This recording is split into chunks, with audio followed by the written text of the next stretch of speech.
Usually I.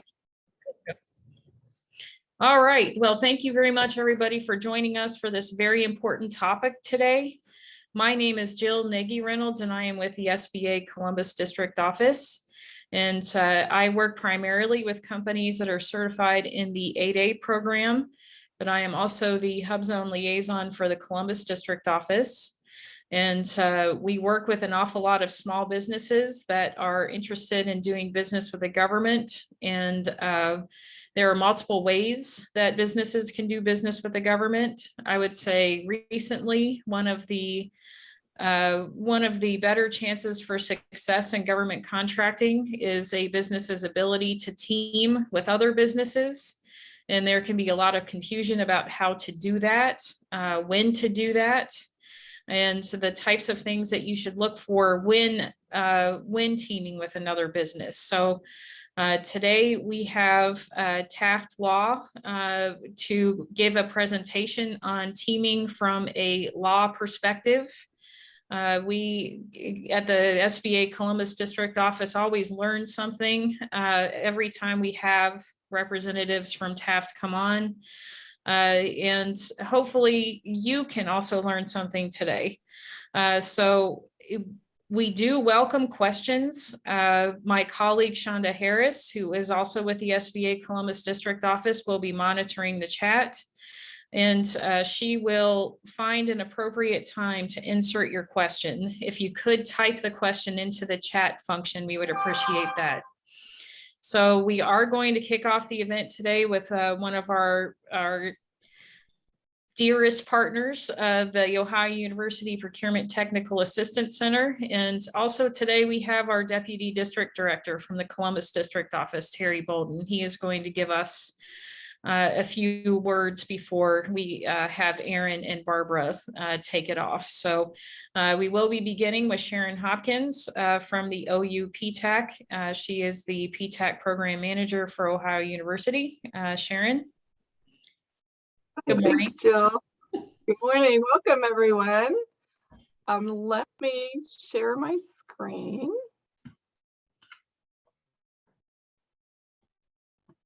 Okay. Are you seeing anything yet? Yes. Okay. Okay.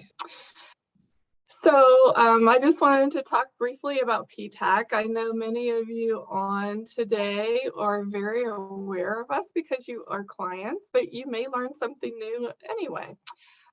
Anyway, our service is brought to Ohio businesses by federally the Defense Logistics Agency, the state of Ohio, and locally Ohio University. Last year, the clients we worked with statewide received over $1 billion in contracts, and that's prime and subcontracts. We keep track of this on a yearly basis, and so far every year we keep improving and increasing, which is wonderful. Last year was our highest ever, even during COVID times, which was quite surprising actually, but we were extremely happy for our clients that won contracts. The PTAC in Ohio has what they consider, we have two PTACs, basically. One is a statewide and the other is a regional. So the Southern Ohio PTAC is down at the tip of Ohio. They cover 10 counties and they're considered a regional PTAC. They are not part of our statewide. The statewide then covers the rest of the counties in Ohio. So there would be 78 counties in the statewide. Of those 78, Ohio University covers 62 of them. The other two partners with Ohio University as part of the statewide is Rhodes State Community College over in Northwest Ohio, and Youngstown State University over on the east side of Ohio. The mission for the unit or for the PTACs is to provide procurement assistance for businesses with government agencies. So basically, we teach you, we work with you, teach you how to do business with the government, and we talk about all levels of the government, whether it's local, state, or federal. We help you look at any set aside opportunities as far as certifications that you might get. We notify you of those. We can help you walk through your certification applications. We can give you pointers, those kinds of things. We provide lead generation through our through our bid match. And then, once you've also found an opportunity, we can help you by, looking at the solicitation package, giving you pointers, advice on developing your proposal. We also work with you on your marketing skills with government. We help you develop your capability statement. That basically is a one-pager that tells government agencies about you, your company. It's sort of like a resume. And then we also help with, part of what we do is help you team. We used to have some mixers so that you can meet other businesses. Of course, with COVID, we've not been able to do that. But we also work with the Small Business Innovation Research Program, and as well as the Small Business Tech Transfer Research Program. And those are the only grant programs we work with, but we do assist with those as well. And then we do trainings, much like today. We partner with SBA quite often on a regular basis and do trainings. I did mention our funding through the Defense Logistics Agency, State of Ohio, and then Ohio University. If you're not a PTAC client and wish to be, if you go to our website, and it's ptac.ohio.edu, you can fill out a new client application.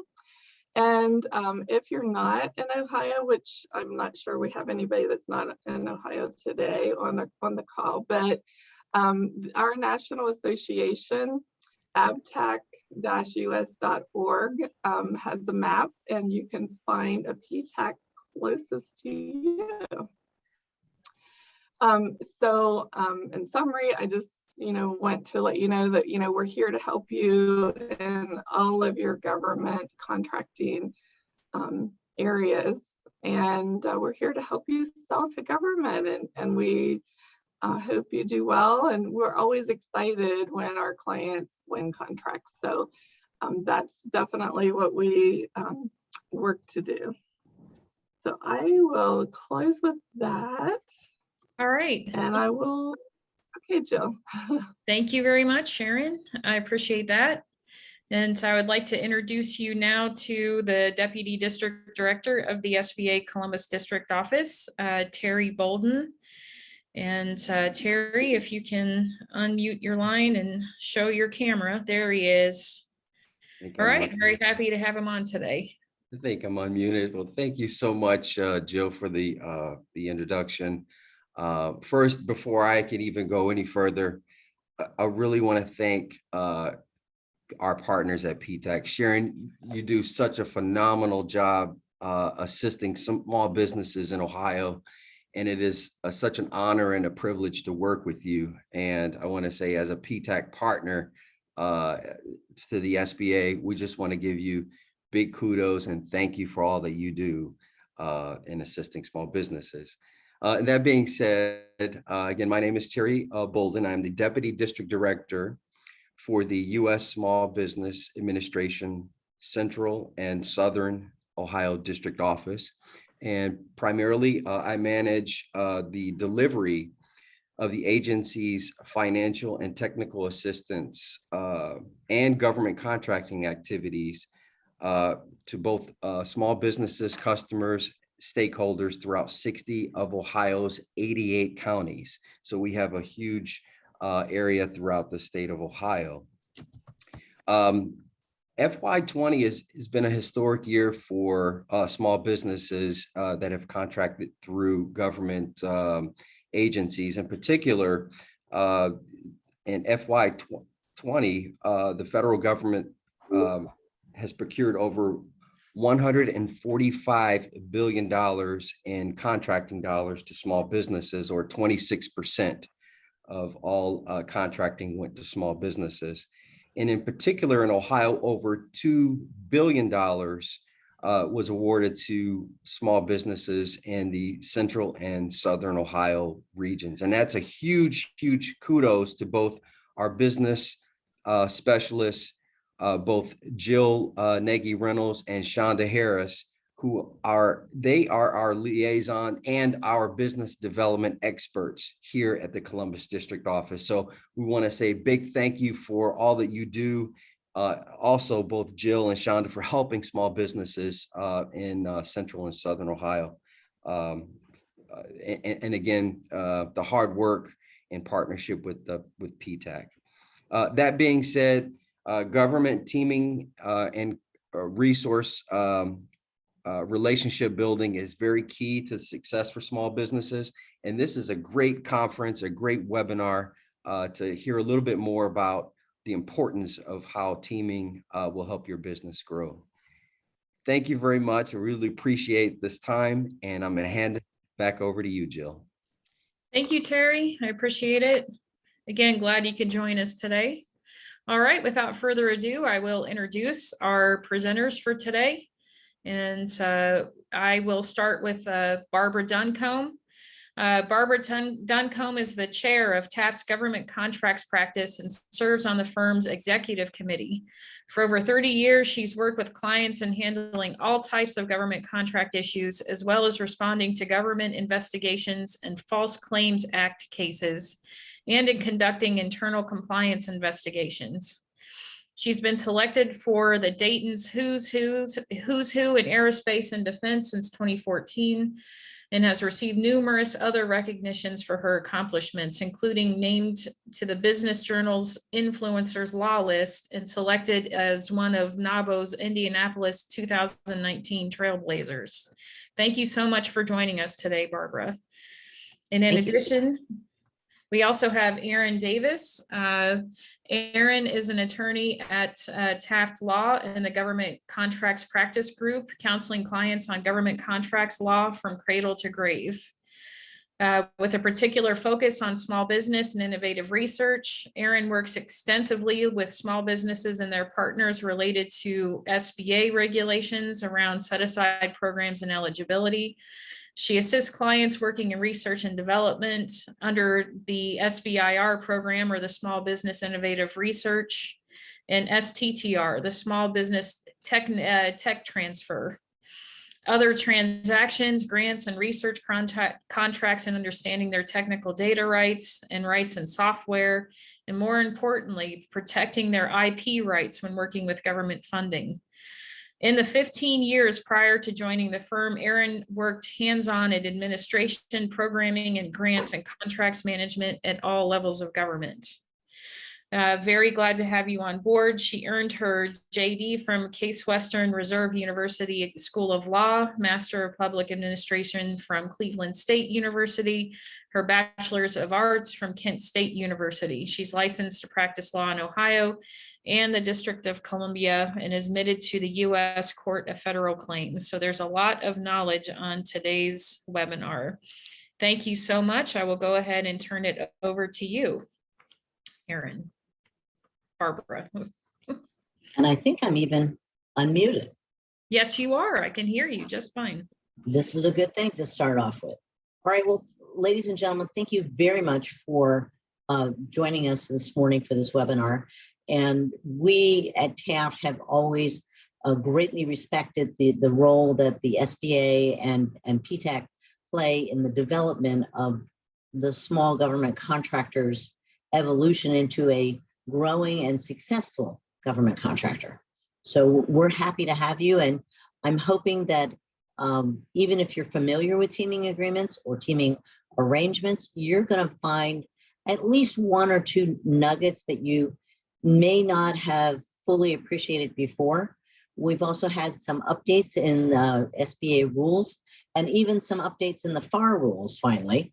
The SBA was out in front of the FAR Council on a couple things, and we finally got them in sync with one another, but it only took about 5 years. So now we have those to report. So again, we're going to talk about all different aspects of teaming arrangements, and it's going to be split between me and my colleague, Aaron Davis. And with that, Aaron, why don't we just go to the next slide? And the next one. Okay, so for those of you who want to zone out for some parts and stay in for others, this is our agenda. And basically what I'm going to focus on is the bigger picture issues of why team and selecting your partner. And then Aaron's going to provide some specifics around the types of teams. And then both of us will offer examples of what not to do, because as many times as things go right, you need to realize that for lawyers in private practice, we never hear about the 99% of the things that go right. We only hear about the 1% of the things that go wrong. And so we have a vast and varied collection of all the things that can go wrong, even when you don't expect it. So with that, let's begin. Okay, so here's the fundamental question. And for all of you who are small businesses listening, all of these are going to make sense to you. And one other point that I'll make in a second is that part of the reason is that in these days and times, there's really, the government is putting out for small business set-asides very large contracts that are multiple award IDIQs that allow small businesses for a period of umpteen years afterwards, after an award, to continue performing task orders or delivery orders. And in order to bundle a variety of related tasks together, many agencies have done it in a way that, frankly, if you're a small business, there's no way that you could ever have all of the capabilities you need to successfully win that contract. It's just too darn big, and it covers too many different subjects.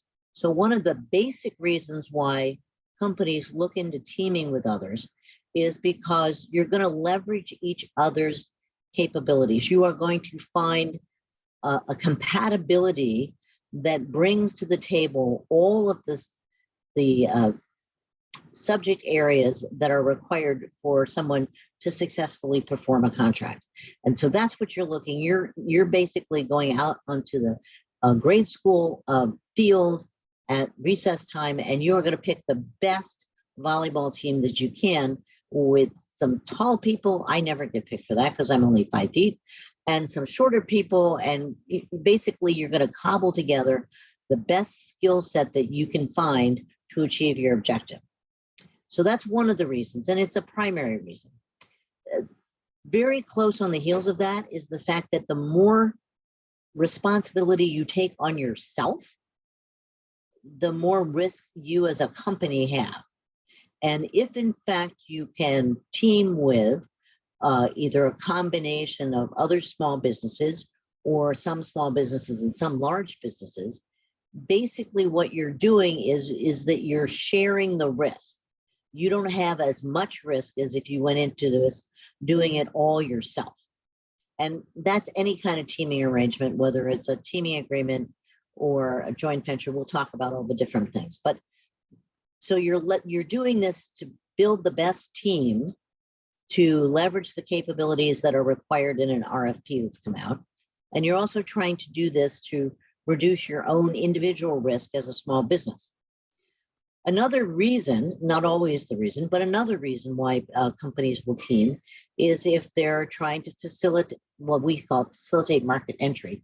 You've always wanted to get into a particular area, and so you want to be a team member on somebody else's team that will hopefully get you your feet wet and get you some ever important past performance experience in a market that you think would be good for you, but right now you don't have the credentials to be picked on your own.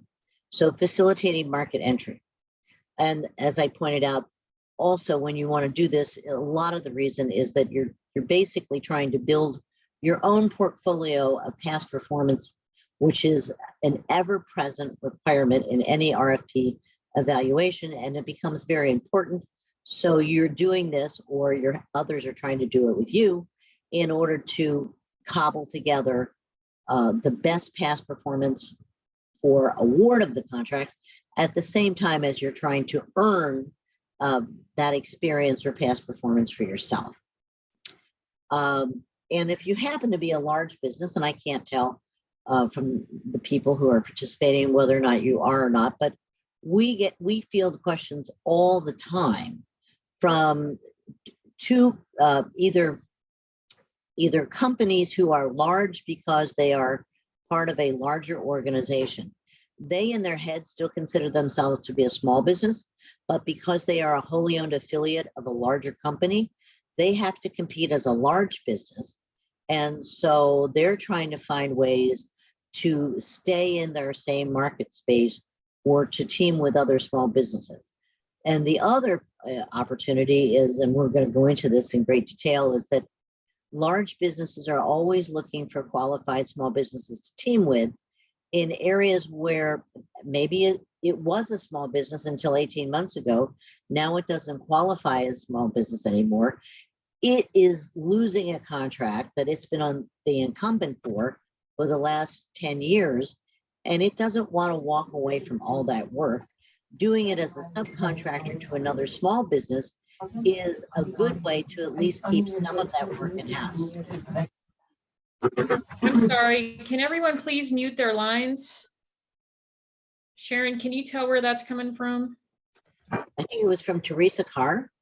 Okay, Yes. Teresa Carr, yes, if you can please mute your line. Thank you. All right, I think we're ready to move. There you go. All right, so okay, so small businesses are in a growth mode, but they can need help with. And a lot of times what we see is, as small businesses, you happen to be very good at what you do. In other words, what the purpose of your small business is, whether that's in ground maintenances or administrative services or engineering or construction or any construction trade or research and development, whatever it is, you're good at what you do. But what a lot of small businesses aren't very good at is managing the business so that they can do what they're good at doing. And all of those things they don't come naturally to most businesses. That talks about developing internal systems, your accounting systems, your marketing, manufacturing, resource deployment, strategic planning. You're so busy doing what you do for a business that you oftentimes don't have the bandwidth to learn this from scratch. And one of the ways that you can get this information is by teaming with, or perhaps entering into a mentor-protege arrangement with another business that may be able to provide you guidance and support in these areas that you really need help on and you don't really have the time to get good on it yourself. So a lot of small businesses find teaming can be helpful because of all that internal, what I would call business administration work. Another good reason why small businesses sometimes want to work with larger small businesses or large businesses is because they don't have access to capital. I mean, frankly, you don't yet, without having to personally guarantee things, you don't necessarily have the access to the funding that you're going to need and to get you up and running so that you can bid on these contracts and make some progress. Because if you think about it, say the Department of Defense, say the Department of Air Force issues an RFP for something, though it may not make the award on that contract for anywhere from 6 months to 18 months. And then once you win it, there's the inevitable, we have to risk either a size protest or a GAO protest. And then once that's resolved, you'll get the contract and you'll get the go ahead. So you're talking a lot of times about a ramp up rate or a run rate of about anywhere from 6 months to 2 years between when you bid on something and when if you win it, you start to work on it. So you've got to have the capital available to you to be able to operate your business and go after multiple opportunities. And you don't necessarily have that until you're really established. So teaming is a good way to help with that. In the construction business, which often requires bonding, a lot of small businesses don't have that capacity, but if they team with a large business, the large business does have the bonding capacity. And staffing resources. You may have enough people as a small business to do the core competencies that is your business, but you don't have someone who handles HR and someone who handles accounting. And so they may all be you in your before work and your after work hours, and that only works for so long. So sometimes teaming is a way to be able to leverage what you truly need to operate, because you're going to actually have the ability to share or offload some of those key staffing resources to some of your teaming partners. And you may need, and this is key, especially I think in the mentor protege programs, you're going to need a navigator. Now PTAC can help you, SBA can help you, but there's only so much that they can do because frankly, they can tell you a lot about the regulations. They can tell you a lot about what their organizations see.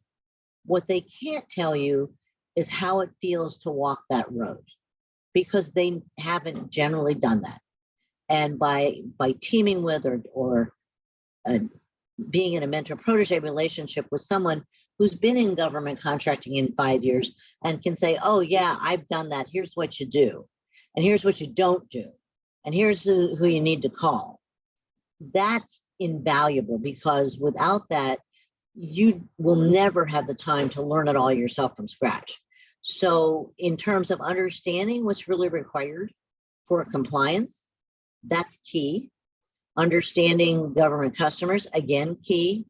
And how to develop business in this world that's built around doing RFPs and IFBs and writing proposals, and how do you get good from that, and how do you build basically a database that you can cut and paste from. And oh, by the way, don't get too good at cutting and pasting, because you actually need to read every single RFP, because they're all slightly different. And a lot of people who have been down that road can tell you, we can't tell you 100% where all the small things are you should pay attention to, but we can tell you where you're most likely to find them. So all of that are good reasons why small businesses should really consider and seriously evaluate teaming with others.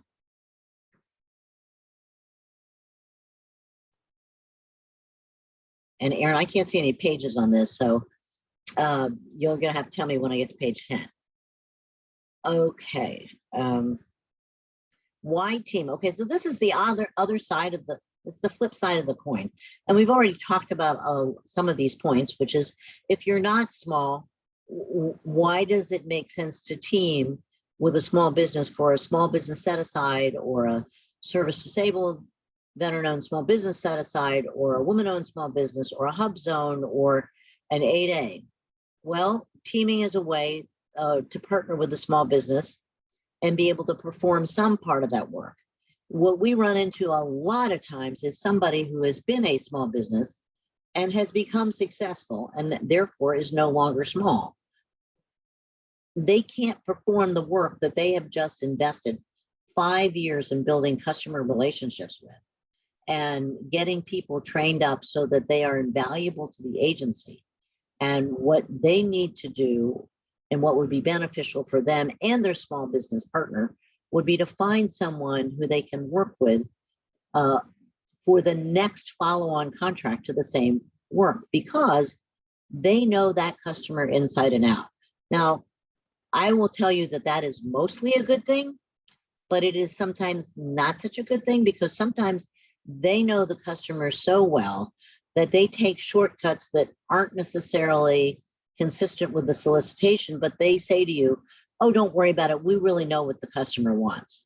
So it's not always perfect when they say, trust me, we know all about this customer and we know everything they need. Don't pay attention to what the requirements are in the RFP.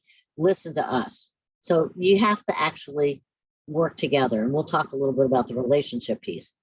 So that's a good reason why a lot of growing small businesses who can no longer qualify as small want to continue to partner with small businesses.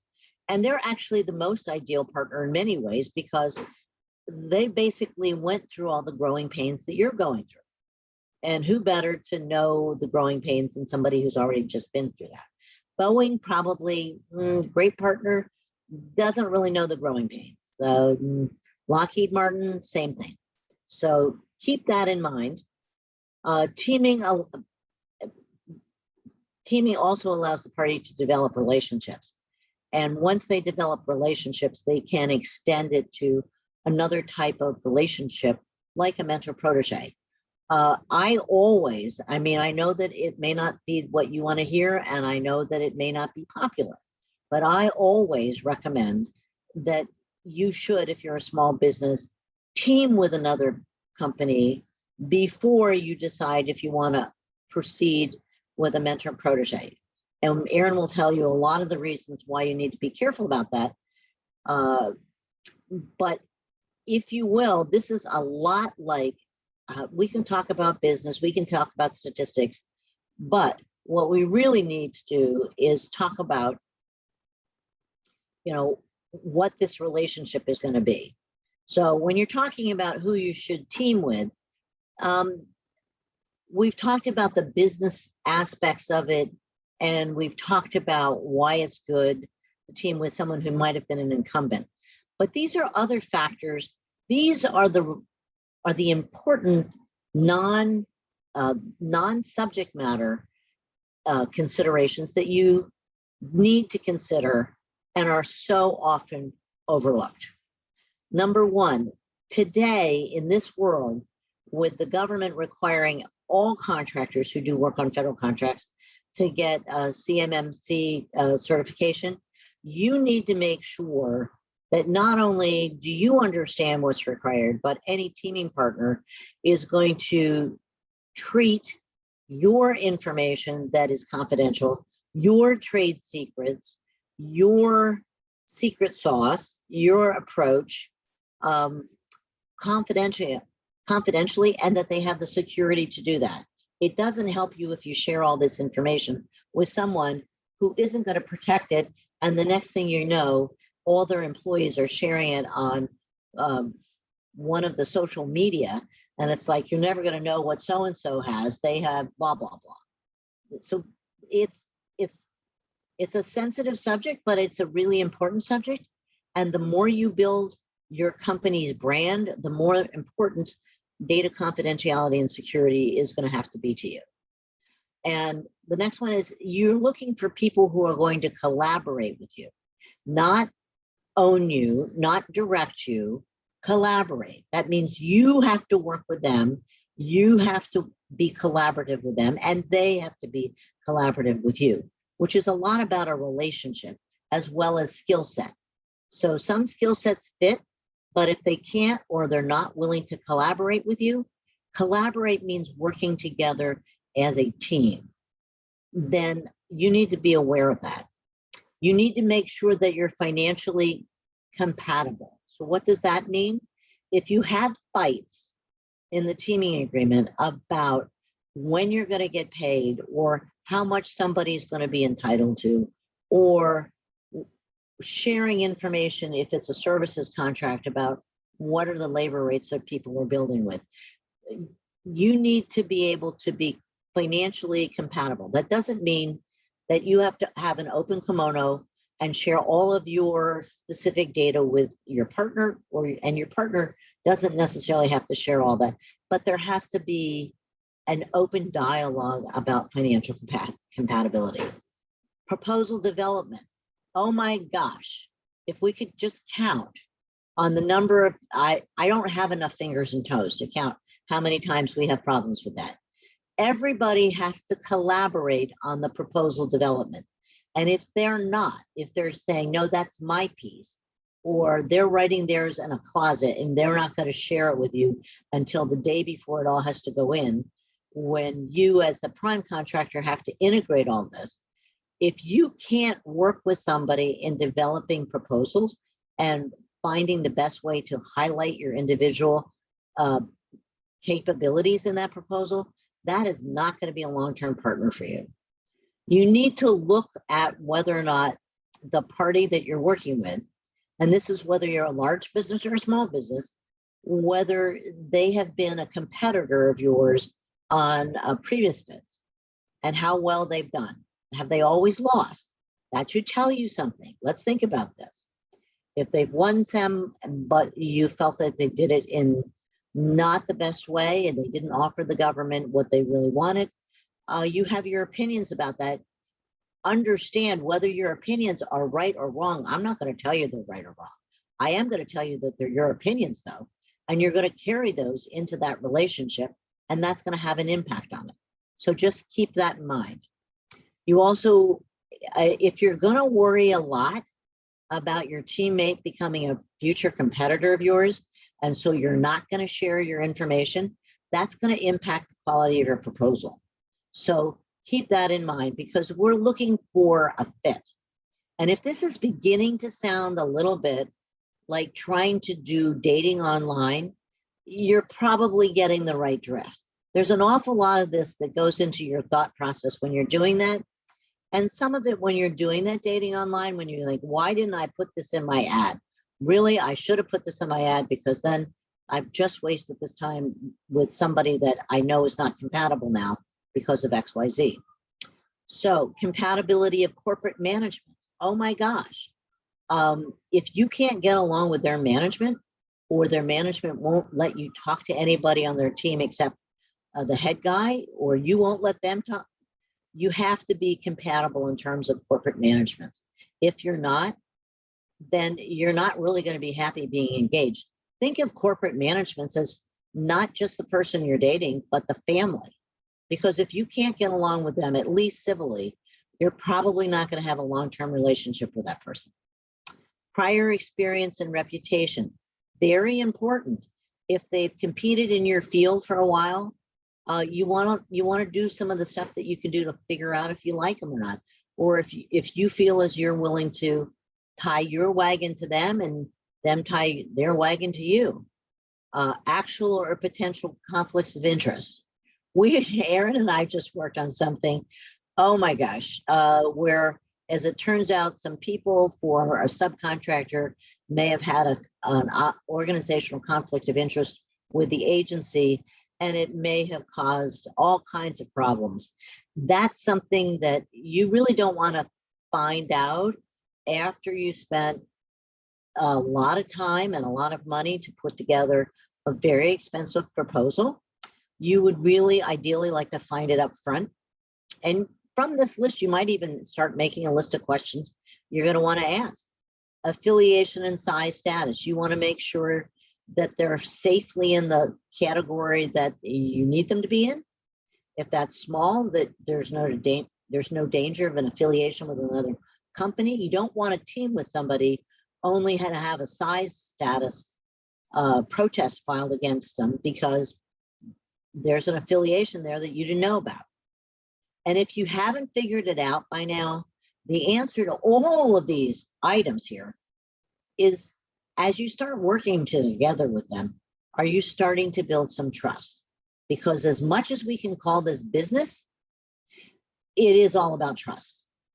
And it's just like you can hire the best accountant you want, and you can look at what their credentials are, but if you don't get along with them, that's not the accounting firm for you. Same thing for lawyers, same thing for business partners.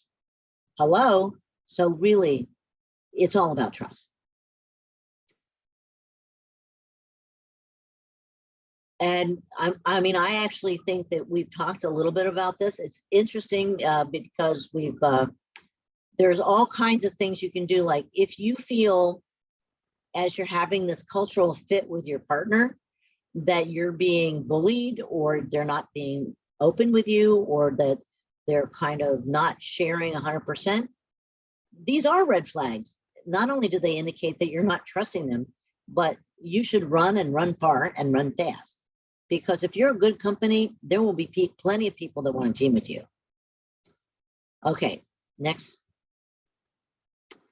And you know, it's kind of interesting because people will ask us a lot of times, well, what do you know about so-and-so? And I'm thinking, really? In this day and age, I mean, I've been doing this for more than 30 years. They didn't have social media when I started being a lawyer. They had pencils and papers, typewriters, they had letters, they had newspapers, remember? Now we have social media. So when you tell me I don't know anything about this company, I have to ask you, really? Are you my age? Because if you're younger than I am, you should probably be finding lots of information about this company that you plan to team with on not only, you know, standard government places, but just on social media and Google searches. And I think we can go to the next slide. And I think this is you, Erin. I am. Thank you, Barbara. So what types of teams are there? Quite a few. There's a couple different configurations, and we're going to go through the three primary ones next, but just know that there's some other configurations that can come up pretty much based upon solicitations. So there are times that maybe a solicitation will call for something very specific, and it won't neatly fall into one of these categories. So we're not going to talk about those today, but just know that there are instances like that. I will give you an example if anybody out there is familiar with the CIO SP4, which is a current solicitation out of the NITEC area under Health and Human Services. Because it's been out for a little while, I know a lot of partners are out there trying to get their teams in order and trying to figure out how the right way to move forward is. But that one has some unique capabilities and requirements to it. So we're not going to talk about ones like that. We're going to talk about your more mainstream ones.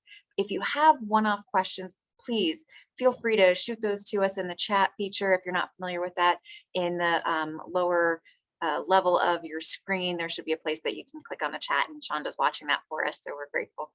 All right, so what types of teams are there? Let's start with the definition, because again, Barbara and I are lawyers, so that's where we always start with. FAR 9.601, two different types here. There's type 1 and type 2. Contractor team arrangement, and I stress that word arrangement, means an arrangement in which you have either type 1, 2 or more companies forming a partnership, a joint venture to act as a potential prime contractor, or type 2, a potential prime contractor agrees with one or more other companies to have them act as subcontractors under a specified government contractor acquisition. So note the difference there. Under 1, you have everybody acting as a prime, and under 2, you have the more traditional prime with a subcontractor or multiple subcontractor arrangements. So that's the critical difference that comes from the FAR, and that's typically what governs what you'll see in your government contracts. Sometimes they're very kind and they spell it out for you and they put that right in there and you know exactly what you're expected to do. And other times it's a little bit more vague, and that leaves it up to the teams to decide what they need their actual team to look like. Under FAR 9.603, it's the U.S. government's policy to recognize arrangements provided that the company relationships are fully disclosed in the offer. So when you're putting your proposal together, or your bid or your quote, you need to make sure that you're telling the government what and who the players are and how you're arranged. So depending on which one of the ones that we talk about in the next couple minutes, just make sure that in your proposal you're identifying that. The government doesn't want to do business with somebody that it doesn't know it's doing business with. And so this is all part of the upfront telling the government what your party looks like. So if it's you and 2 or 3 other people, they need to know that. One caveat here is you might not have that completely identified and fleshed out at proposal stage, or maybe you're really lucky and you get an IDIQ, and that down the road you realize you need to add another partner because business is booming and you just don't have enough capacity. And so great for you, but now you need to add somebody new. Well, you need to let the government know before the relationship becomes effective. So you need to talk to the contracting officer and make sure that they're aware of it. There's a couple different ways throughout the FAR that you're probably used to seeing this. And if you haven't yet, file it away and know that if you're changing your team in any way, the government already pre-approved one team. They need a chance to make any, they need to know before you make any changes, so that if there are any concerns, they can raise them at that time. So teaming agreements. I'm kind of making a couple stressing points here. You've heard me say teaming, contractor team arrangements and teaming agreements. This is different. This falls under that section 2. So that FAR 9.601 parens 2, making this like a real stretch, because I want you to understand that, real stress on that. I want you to understand that under teaming agreements, you are a type of contractor team arrangement, but you are solidly falling into that prime with a subcontractor role. So you've got a prime that is doing all the interface with the government, and then you're in the subcontractor role below it, or vice versa. It could be anywhere, but anywhere in the chain. But that's how the structure is different. This is what we think of as the engagement phase. So Barbara already talked to you about the dating phase, getting to know that you, getting to know the people that you might want to go out on the date with and figure that out. And well, this is a little bit more formal. And now you're kind of in the engagement phase. You think maybe you might be heading toward a full marriage, but you're not quite there yet. So there's still time for you to determine whether or not this is a good avenue for you and it's a good team member. Traditionally, in the prime subcontractor relationship, you have one party that is the prime, and that person or that party is identified as the lead. And so when you submit your proposal to the government, they understand fully that is the contractor, that's the prime contractor, this is who we're going to engage with.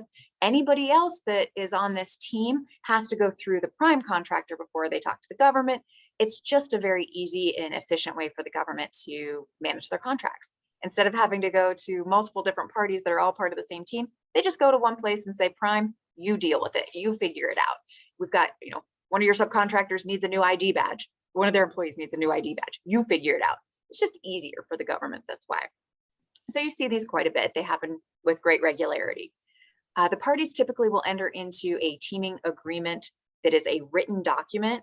It will contain a lot of provisions that will then show up later on if your team is successful and you make it to award and then you enter into a subcontract.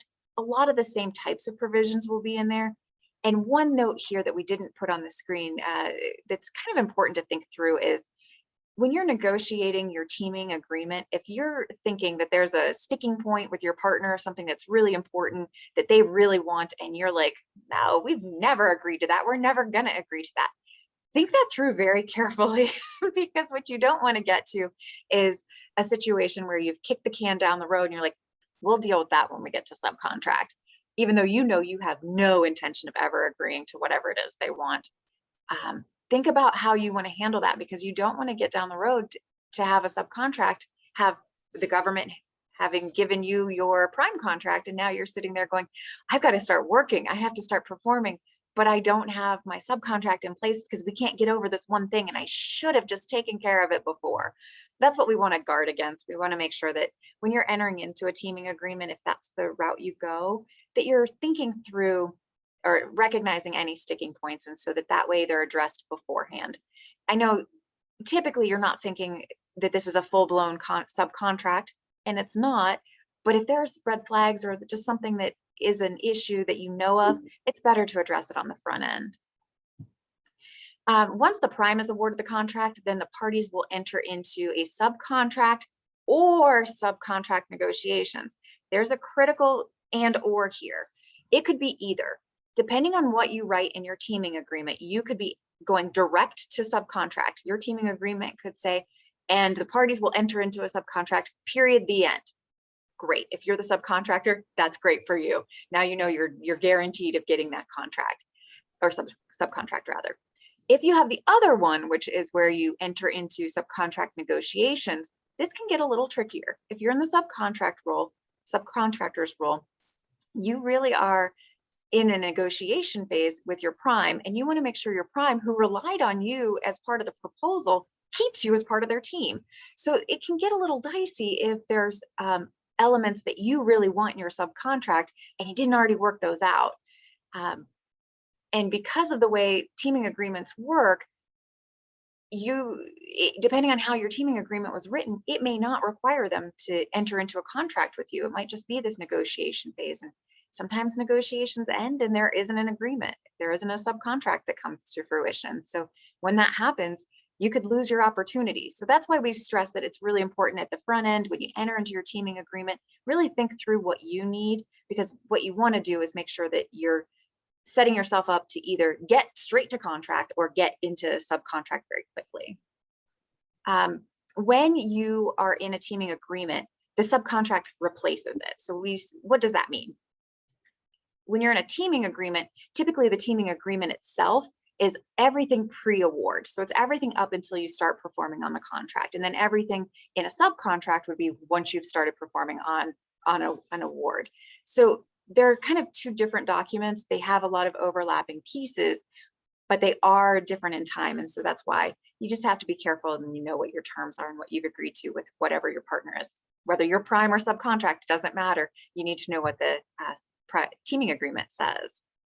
There are some issues here that we want to draw to your attention. There's some enforceability issues. And one of these comes up in the state of Virginia. And I know that we're all in Ohio right now. So it might not be as much of an issue, but when you're doing a lot of work with the government, you'll find a ton of companies are in Virginia. They're in the National Capital Region and they live in Virginia. That's who your partners are. And while that might not be the case for you, just keep it in mind if ever you see an agreement that's a teaming agreement that even says Virginia. Some states just don't recognize teaming agreements unless they have certain language in them, Virginia being one of them. And otherwise, they look at it as kind of an illusory promise. It's an agreement to agree. If you think about just basic contracts, usually there's an exchange of some form of consideration, usually money. And in the time of a teaming agreement, what you're really doing is you're promising that if we get the award, then we'll get to the next step. And that's when the money will change hands and that's when the work will happen. And so some states do look at it as though this is just an agreement to agree and it's not enforceable. So you just want to be really smart and careful about where you are housing your teaming agreement and what content you have in your teaming agreement. The subcontracting rules, limitations on subcontracting do apply to the prime. We're going to discuss those in greater detail later on, but I want you to be aware of that now. And you can also be considered an ostensible subcontractor with affiliation. So again, we'll discuss those later, but be mindful that those can come up. This is your least formal arrangement. Like I said, it's an agreement to agree, right? So it's your front end document. You don't have anything other than two parties coming together and saying they're going to work together. So what are some pros and cons of this? Well, the pro is it's really easy to set this up. It's not cumbersome at all. It's not expensive. It's a pretty simple agreement as long as the parties know where they're at. A lot of the negotiation can happen up front, so that can take a little bit more time. As we said, not getting all the way down to the subcontractor level, but typically these are much easier. On the con side, though, you have to be concise about what you think are going to be issues. As we indicated, these can be little knots that come back and fester, and we don't want that to happen. We want you to be able to address these up front. You have the potential of conflicting terms between the teaming agreement and the subcontract. So if you have elements that you want in your agreement and you know that you always want these in your subcontracts, especially if you're the subcontractor, you always want certain provisions, you need to make sure you work through it in the front end. Sometimes it's hard to resolve disputes. A lot of the teaming agreements don't have some of that more robust language that you see in subcontracts that make it real clear. Well, we expect the parties to work it out. And if the parties can't work it out, we expect escalation. We expect management to get involved. And if management can't work it out, then we'll go to the next step. And then, as we said, sometimes difficult to enforce and must comply with the limitations on subcontracting. So the next type of partnership is a contractor teaming arrangement. And this is more like the marriage phase, right? So this is where you're in that 9.601 parens 1. This is a horizontal teaming arrangement. So think of the other one as up and down, vertical. You had your prime and you had your sub, makes sense. On this one, you're horizontal. So you've got everybody at the same level. All the parties have privity of contract with the government. You can have more than two parties. That's fine. You can have as many as you'd like. It gets a little unwieldy when you get beyond 4. I can assure you, we've had many clients do that, and it gets very cumbersome. But there are reasons to do that. And one of those reasons is it allows you to team with partners that have other capabilities or other resources. So when you're building out one of those really big IDIQs that the government has set aside and said, we want small businesses to bid on this, and you're sitting there going, I'm a small business, but I can only do 4 of these capabilities and there's 10 on here. Well, yeah, you're going to have to bring in some other folks. And this is a good opportunity for you to bring in some other folks that also are small businesses or also are similar to what you are and have just those capabilities where they might complement yours, but they aren't competitors because they're just not the same. So it's a good opportunity there. And then it gives the government a really robust solution. So it makes them very happy, that particularly when they can work with mostly small businesses and they can credit it toward the requirements that they have for working with small businesses. Where you commonly see this is under the General Services Administration, so the GSA. And we'll go into a little bit more detail about that one in particular, but know that just because it's used predominantly in the GSA doesn't mean that other agencies can't have it. So looking at what a GSA CTA, contractor teaming arrangement, is, the GSA will allow a CTA when one business alone can't offer the solution. So exactly what we were just saying. You got to team with somebody because you yourself can't do it. You can only cover maybe 4 of the 10 that are necessary, but you can do your 4 really, really well. When you team under the GSA, both of the parties have to have a GSA schedule. And in fact, this should actually say all parties, because if you have more than 2 parties, everybody has to have a GSA schedule. Accordingly, each member of the CTA is in direct privity of their contract with the GSA because they have a GSA schedule contract that takes them directly to the government. So it's a little bit of an odd combination. So you've got all the partners being equal at one level, and then all of them have individual privity with the GSA. So each one can go and talk to the government. They can provide services. They can bid on task orders. They can do a lot as independents, but as a team together working on your independent or working on your collective capabilities. Each party is directly responsible for the performance, even though it might be the other party's assignment. So that can get a little bit dicey when you have maybe a contractor that you're working with that they're taking care of capability number 10. They're the only ones that do it. You can't do it on your own. You need them to do it. Well, all of a sudden, when you enter into a CTA and you've got your GSA schedule on the line here, you're responsible for their performance. You might be sitting there going, I don't have the ability to do this. I can never do capability 10. That's why we've got this other team, but yet I'm going to be required to perform on it. Yeah, you are. So that's why it's important to know what your teammate looks like and what they're capable of doing and what they're likely to do. So as Barbara said, if you're starting to get some red flags, you want to be paying attention to those pretty early on. But it's also a good opportunity for you to learn and say, this is a great chance for me to start building some capability around item 10. I can't otherwise do this one. So maybe it works in both ways for your company based upon the award that you have in front of you. So always things to think about. The buying agency will invoice the performing team members' unit prices and hourly rates as agreed upon in the task order or delivery order or BPA, a blanket purchase agreement. That one becomes a little tricky because you might have the same thing that you're providing the government widget A, and one of your new teammates is also providing widget A, but your prices are more expensive than theirs are. Well, isn't there something in the FAR that says you can't charge the government more than what the least, the most preferred price is? They're a great customer. You want to give them the most preferred price, but if you drop your price in one place, what happens? Well, there's a lot of ramifications you got to think about. So in contractor teaming arrangements, what the GSA has done is said, we're just going to use the rate of the teammate that's performing. That actually is a pretty generous thing that the GSA has done, so that way you never have to worry about maybe lowering your rate or taking a hit on something that you otherwise shouldn't be. All parties would have to execute and this is a written contractor teaming arrangement agreement, so a CTAA. And you want to have this in writing. This is something that you don't want to go into lightly. It needs to be written. You need to know what the rules of the road are for all the parties. It is not the same as a CTA, which is just a contractor team agreement. This is a contractor teaming arrangement, so a little bit different. Usually what you'll see is a reference to the contract, the specific contracts that the folks have with GSA, so that each of the schedules is reflected in there. All team members must meet the socioeconomic status for the set aside and the limitations on subcontracting.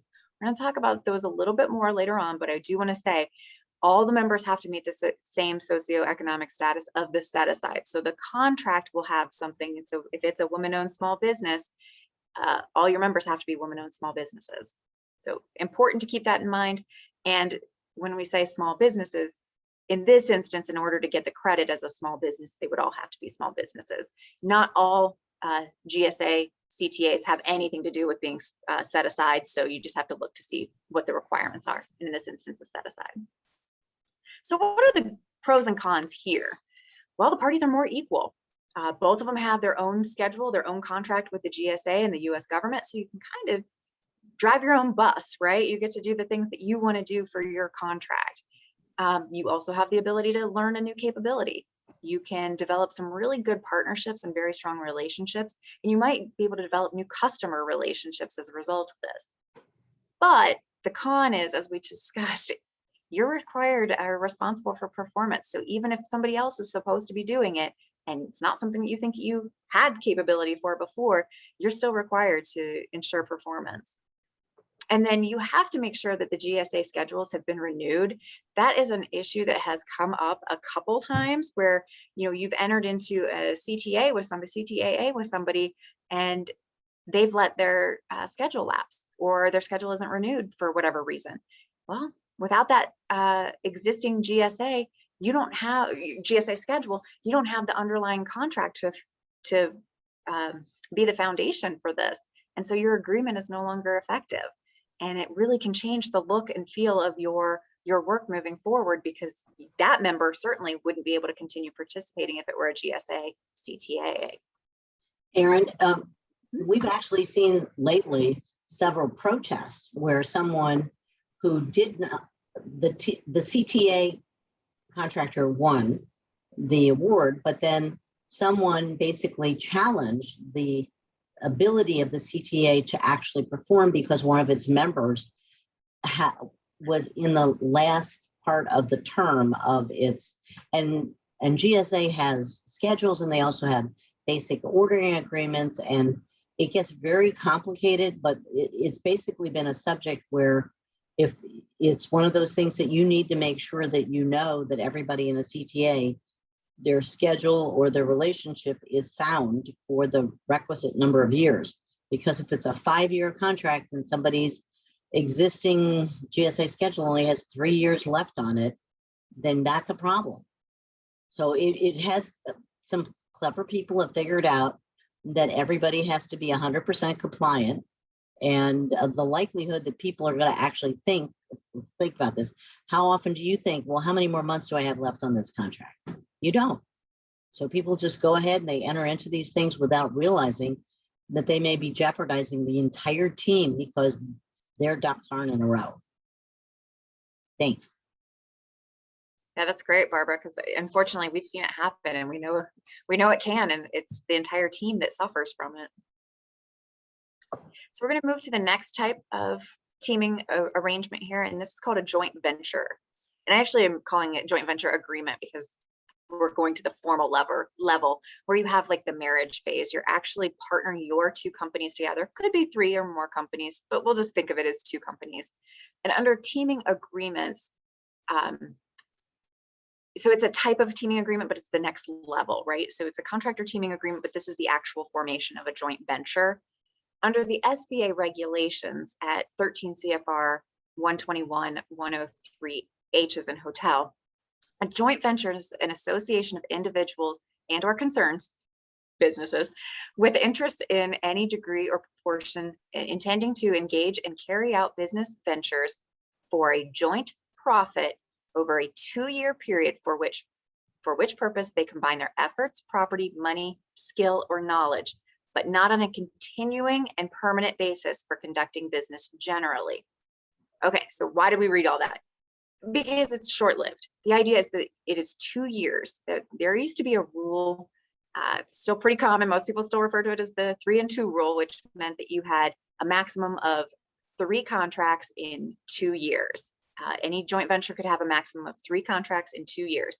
Well, the rules changed a little bit And because of it, you no longer have that cap on the number of contracts. It's no longer 3 contracts.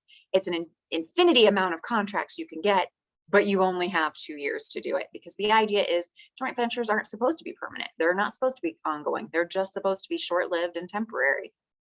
And so where do you strike that line? Where do you snap the chalk on that? The 2 years starts from your first award. So now you've decided you're going to be a joint venture. Your companies are going to link with the other one, and we're going to have a formal joint venture agreement. Well, you'll execute the formal joint venture agreement, but it could be a little while until you're actually getting through the bid process and getting an award. So it doesn't start when your joint venture starts. It starts at that very first award, and then you start from there, and it's a 2-year clock. So hurry and get as many awards as you can in that time frame. Once you're performing on those, it's less important, but you want to make sure that the awards happen within those 2 time frames.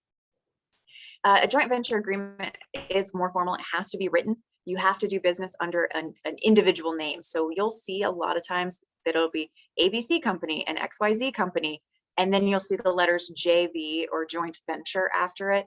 And that's highly recommended. It makes it very clear to anybody who looks at it, this is a joint venture. These are 2 parties that are working together in a JV that are announcing to the world in their name that they are partners in this way. We've certainly seen that it's not a requirement that you put JV or joint venture in the name of a new company that's being set up or a new partnership, but we've seen that that does create a lot of issues, particularly size challenges, where the other folks are like, well, this guy's large. And then you find out later, well, yeah, that guy is large, but there's a mentor protege agreement, or there's something else that makes the collaboration be treated as a small business. So I do recommend, and I think Barbara probably would too, just save yourself the panic and the heartache, and just put it into your name right at the very beginning. Say that you're a joint venture or a JV right in your name. It'll make things a lot easier. You Erin, have to be. Go ahead. No, go ahead. I was going to say, Erin and I had a client who ended up in at least one, probably more than one, protest, size protests against them, because they did not include the word JV or a joint venture in their name. And it was a personal preference of the protege that he didn't like it. And I think after the second time it happened, he said, all right, fine, we'll just change the name. Because what was happening was they kept looking there and they're like, well, you're not registered correctly, or you're not a small business, or you're not a this. It's a joint venture. Just say it in the name. So to Erin's point, I just want to underscore that. Save yourself the grief and pain. Just put it in the name. Just put it at the end. It would have been so much easier if he'd have just done that, but he just wouldn't. And so we can give advice as much as we want, but in that instance, it took a while for him to come around to understanding. It was a lot of grief. And then to that point, you also have to be registered in SAM separate from your individual companies. So if you're a small business and you have a joint venture, you also have to have that separate SAM registration. So SAM.gov registration. And anybody who's on this call probably is handled as SAM.gov, and you know it's a bit cumbersome and takes some time. So you want to give yourself time to go through that. But what it's doing is it's telling the government very quickly, yes, you're a joint venture. If you've done your own SAM, you probably have seen that there's a question in there that says, are you a joint venture? Maybe at the time you were working on yours, it didn't matter, so you didn't resonate that particular question, but it's in there. And so if you do set up a new joint venture, you'd have to mark it accordingly. And then a joint venture can actually be any combination. It can be individuals, it can be partnerships, it can be corporations, it can be a lot of different configurations. And the FAR is generally very broad about what you decide so that your team can really reflect what you think the capabilities and requirements are. If you want, it is not required. You can have an informal joint venture, or you can have a formal joint venture. And if you have a formal joint venture, that's when you'll see some type of new entity be created, whether that's an LLC, a limited liability company, or an incorporated corporation. And either one of those are fine. It's just really the matter of the difference between being informal and formal, whether or not how you've decided to treat the joint venture itself, whether or not you want to have a new entity formed or whether you want to continue just as a little p partnership, which has a legal meaning that means the two of you guys are hitched together through this written agreement. If you decide to create a new entity, like an LLC, there are requirements that you cannot have a populated JV. And so sometimes that just doesn't make sense. That's not a standard name that people would call out. Populated. That means you can't have employees in the JV. So the employees need to stay with either the small business or the prime or the smaller business, the minority owner. However it is set up, however the joint venture is set up, the employees will stay with those respective companies. They won't actually be transferred over to the joint venture. And that actually makes a lot of sense when you think about the requirement that joint ventures are not permanent, they're not ongoing. So you don't want something that's going to last forever, and you don't want a joint venture that's going to last forever. But because of that, you also don't want to have employees that at the end of 2 years, you're like, what do we do? The answer is keep it unpopulated. That's per the requirement. Now, there is a little bit of a caveat there. You can have personnel that are just doing administrative work. You're welcome to have those in there, but most companies find the juice is not worth the squeeze. It's easier just to keep those folks in your respective organizations. And then some pros and cons here. Well, a joint venture is the actual prime contractor. So the contract itself is written in the name of the joint venture. And because both businesses or multiple businesses are part of that joint venture, each one of them has the ability to speak up.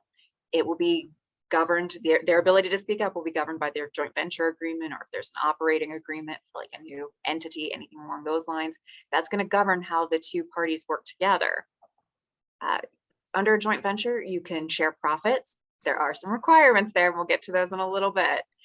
There are also regulations regarding what you have to have in your joint venture agreement, particularly if you're under the small business regulations. You'll need to check each of those. Under the socioeconomic statuses, there are different requirements. So you just want to make sure that you're familiar with what your particular socioeconomic status requires. So there's kind of a more general one, but then there's like a one for the 8A, one for veterans. So you just want to make sure that you're being very careful about that. We'll talk later about the subcontracting limitations. Again, you guys are seeing this all the time. So hopefully you're understanding that it's really important. And when we get to those slides, you really tune into them because they're very important.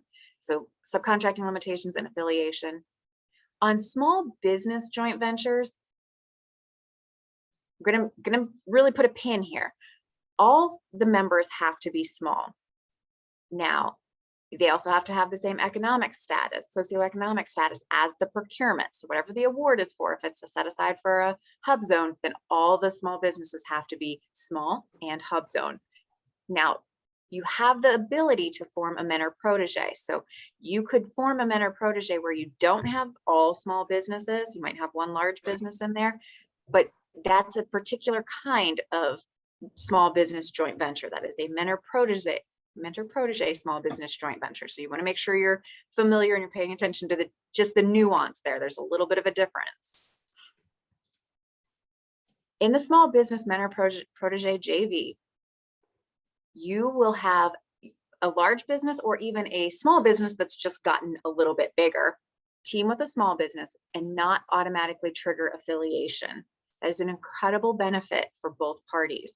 You get the experience of the larger business and you get the ability of the smaller business to compete for set aside contracts without triggering affiliation. That's critical. That is a big win for both parties. And it makes this program very lucrative for everybody that's involved. The businesses have to be in an SBA approved mentor protege relationship. And your large business will be the mentor and your small business will be the protege. In November 2020, so just a little nearing a year ago, the two programs that used to exist, one was the 8A mentor protege and one was the all small mentor protege. Those two programs consolidated into one and they largely take over the same requirements of the all small program.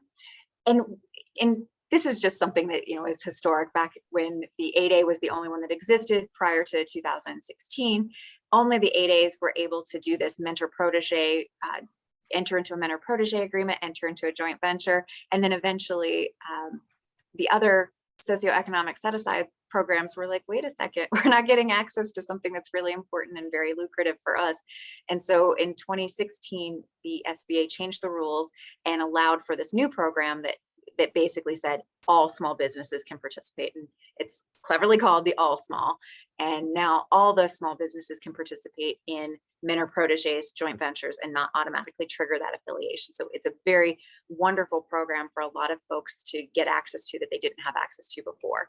One small caveat here is during the consolidation of those two programs, one area that has always been under greater scrutiny were the 8As. They always went through a lot more process. If you know Jill and Shonda, you know them well, and you know that you've gone under a lot more regulatory requirements as a result, and you've had to submit much more documentation to get approvals.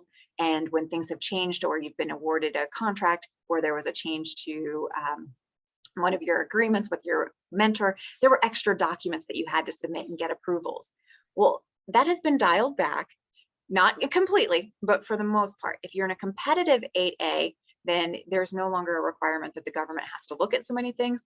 But if you're in a sole source 8A, you still have to get SBA review and approval. So those can take a little bit longer when you're in an 8A sole source mentor protege joint venture.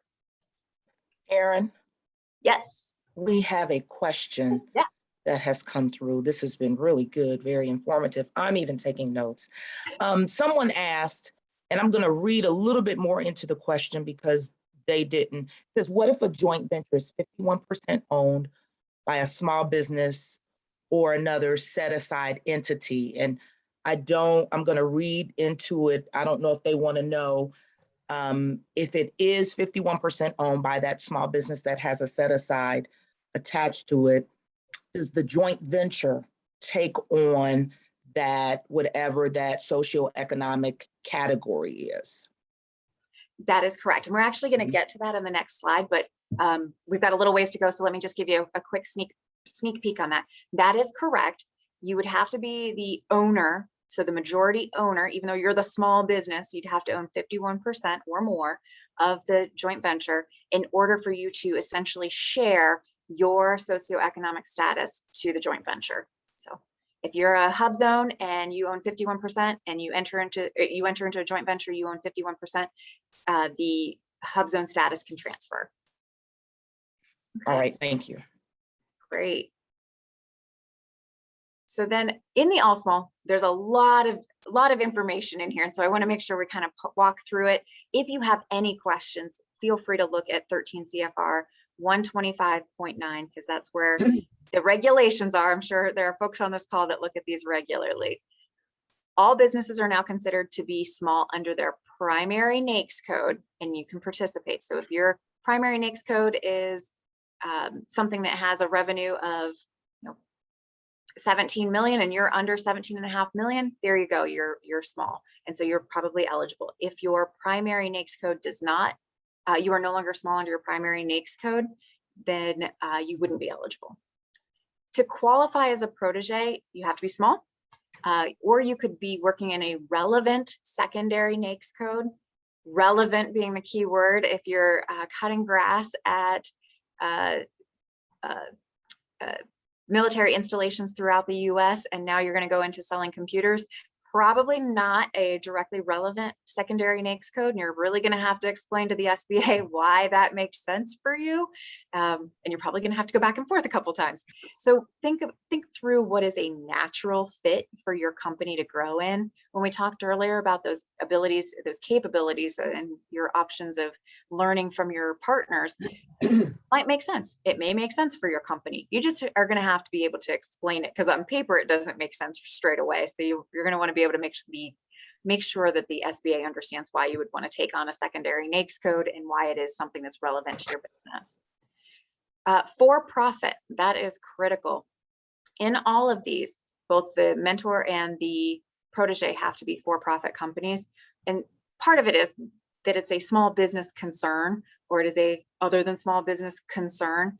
Part of that definition means that you're necessarily for profit. You're not a nonprofit, and you're not like a university or a research laboratory that's doing other work. The focus is different. The point here is you're a business that's in business to do business. So that's why the requirement is that you be for profit. You must have a significant US connection, a place of business, operations, or contributions here in the US. You have to have a proposed mentor. This is not a matching program. This is one where you find the person that you're going to date and marry, and you bring them to the table. This is not something where you come in and say, I'm ready to be matched. That's just not how this program works. So make sure that you go through the process, as Barbara had outlined earlier, of figuring out what are the needs that you have and who is compatible with you. When you're looking for your mentor qualifications, again, organized for profit, possess good character. The SBA is going to look at this. They're going to look to see a little bit more about your partner. They're going to look to make sure that they're not suspended or debarred. They're going to make sure that they're adding some value and some practical experience to your protege level, or to your protege experience. So ultimately, are they mentoring you? Are they good folks that can help you turn the corner and help you with that business aspect and that business approach that you need to develop, so that way you can focus on the things you do really well? That's what you're really looking for. And we put the penalties in here because they're pretty substantial. In the event that you sign up for a mentor protege and now you have decided that this isn't going to work, in your agreement, there will be a limitation, a manner for you guys to just, bilaterally decide that you no longer want to participate together, and you can exit the program if you follow what your agreement said you could. But what we have seen is that there's also times when one of the parties will just ghost the other. Unfortunately, it happens. It's not very common, but we've seen it in both instances where it was the protege that disappeared and the mentor that disappeared. If that happens, there are really substantial penalties that can go all the way up to debarment. So that is the highest threshold of pain that the government can give to a contractor, is to debar them and prohibit them from doing work on contracts for a number of years, 3, 5, sometimes longer. So please know that if you are entering into a mentor protege agreement, take it very seriously and don't do the things that will lead to your partner walking away from you. Or if you're sensing in the beginning that your partner's getting overwhelmed, you might want to think through whether or not that's a really good partner for you. Erin, we have another question that has come through. And real quick, another just update before the question. With the collapse of the 8A mentor protege program and the all small, the new name for it is just the SBA mentor protege program, not the all small. So it's just the SBA mentor protege program now. That's great. Thank you. And the question is, for products, the NAICS code size standards goes by the number of employees. My question is, if we are under that threshold, size standards wise, but we are owned by a larger investment company, does that negate the size standards and disqualify us as a small business? Okay, well, that's a really good question. I see it's from Brittany. We are going to talk about that one in just a couple minutes. That's going to be an affiliation question. And so we'll get to that in just a moment. And Barbara, unless you want to jump in now and. Yeah, the only thing I will say is when we get there, the short answer to your question, and there's a lot of pieces that go into it, but to answer the requester's question is that if you're owned by a large investment company, yes, it does. Depending upon the fund itself, whether it's private equity or investment bankers or whatever, it probably negates your ability to qualify as small. And we get these questions all the time from companies who thought they were small, got some outside investment, and now have to deal with the reality that that investment came at a price, and that price may be that they are no longer small. So great question. We'll come back and give you a little bit more detail in that area. And if you have any follow-up questions, please let us know. Okay, so under the small business mentor protege joint venture, any small business can form the joint venture with the mentor business that demonstrates it has a commitment and ability to assist the small business. As we said, prior to 2016, it was only for the 8As, but now all of the small businesses are in. There is a max, and I put this in red for a reason because we've run into this already. There is a max of 2 per lifetime mentors. So if you're a protege and you're saying, okay, I'm going to work on this one over here and I'm going to go ahead and sign my paperwork and I'm going to submit it and now I'm good and the SBA's got it. And then somebody else comes along and says, hey, want to partner with me on this other one over here? And you're like, well, that'd actually be pretty lucrative too. Okay, sign me up. Well, that's your two lifetime, and now you can't do any more. So what we would encourage you to do is think very carefully about how you're going to work those two and how they're going to make the most sense for your company. If you're in an 8A situation, you have a limited runway, right? So you only have 9 years total, 4 and then 5. So you've got to really think about how to best maximize those for you. But if you're in those other categories, woman-owned and veteran-owned, those probably aren't going to change. So you've got to think more strategically long-term about how those will work best for you. Also, if you're in a hub zone, you're kind of also watching to see how your map is working and how your census tract is trending, whether or not it's going to remain in a hub zone. So those are things you want to think about for yours as well. Erin, you may have a slide on this, but they also changed the regulations where if the relationship does not work out within the first 18 months, that they can actually, the protege or the mentor can dissolve the agreement. And it won't count against the 2 for life. That's great. So we did not have that in here because unfortunately our experience has been that they've been far enough out over their skis that it took too long. But that's a really great point. I hope everybody heard that, and I'll reiterate it just in case. If you form a mentor protege and you know within a very short time it's not going well, there is the ability to get that dissolved. But again, 18 months is the outside window for that. And when you're forming your mentor protege, just so you're aware, the time frame for those is usually 3 years. So 18 months out of 36 months is halfway. So that's actually pretty generous. And it's really great that the SBA's allowed that to happen because, as we said, you only get 2 lifetime and you don't want that counting against you if it's really going to be something that doesn't work in your best interest over the long haul. So the protege is the lead and has to manage the contract. This isn't going to surprise you at all. If you're in a small business mentor protege, the idea is the protege's got to get developed. How better to do it than actually do the work yourself? Also, the protege is the small business. So the small business is the one that's responsible for doing the lion's share of the work. So managing the contract, furnishing your project manager, that has a new name for it. I didn't update that, shame on me, I should have. So we always think of it as the project manager, but there is another term for it. You must own at least 51% of the joint venture.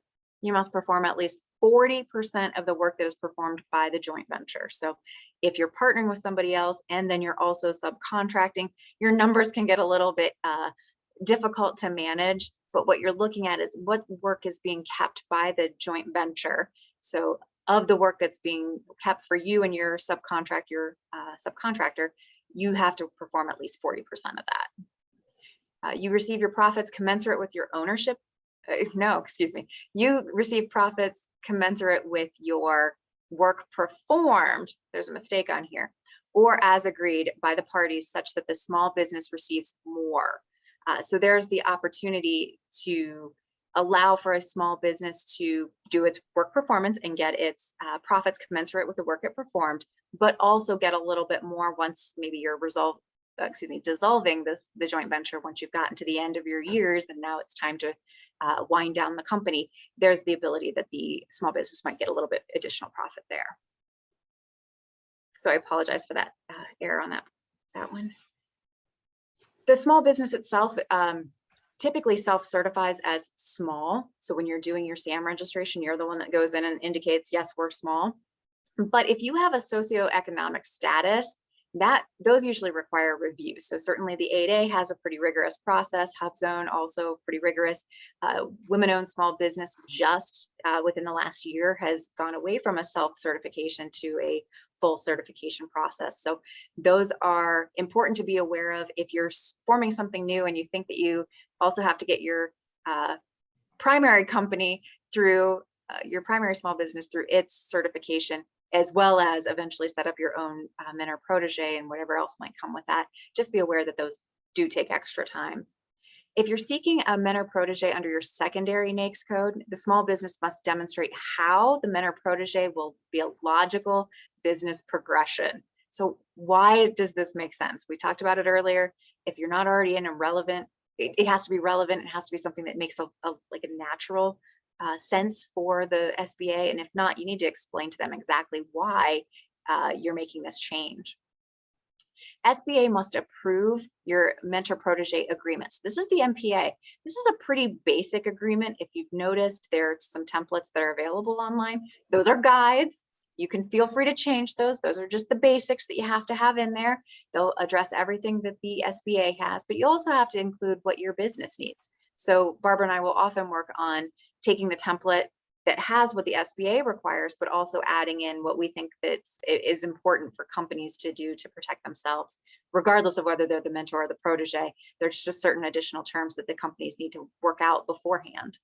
There's a formal list of requirements at 13 CFR 124.520, and it feels like it's pretty lengthy, but if you start with the template and then add on from there, you'll be in good shape.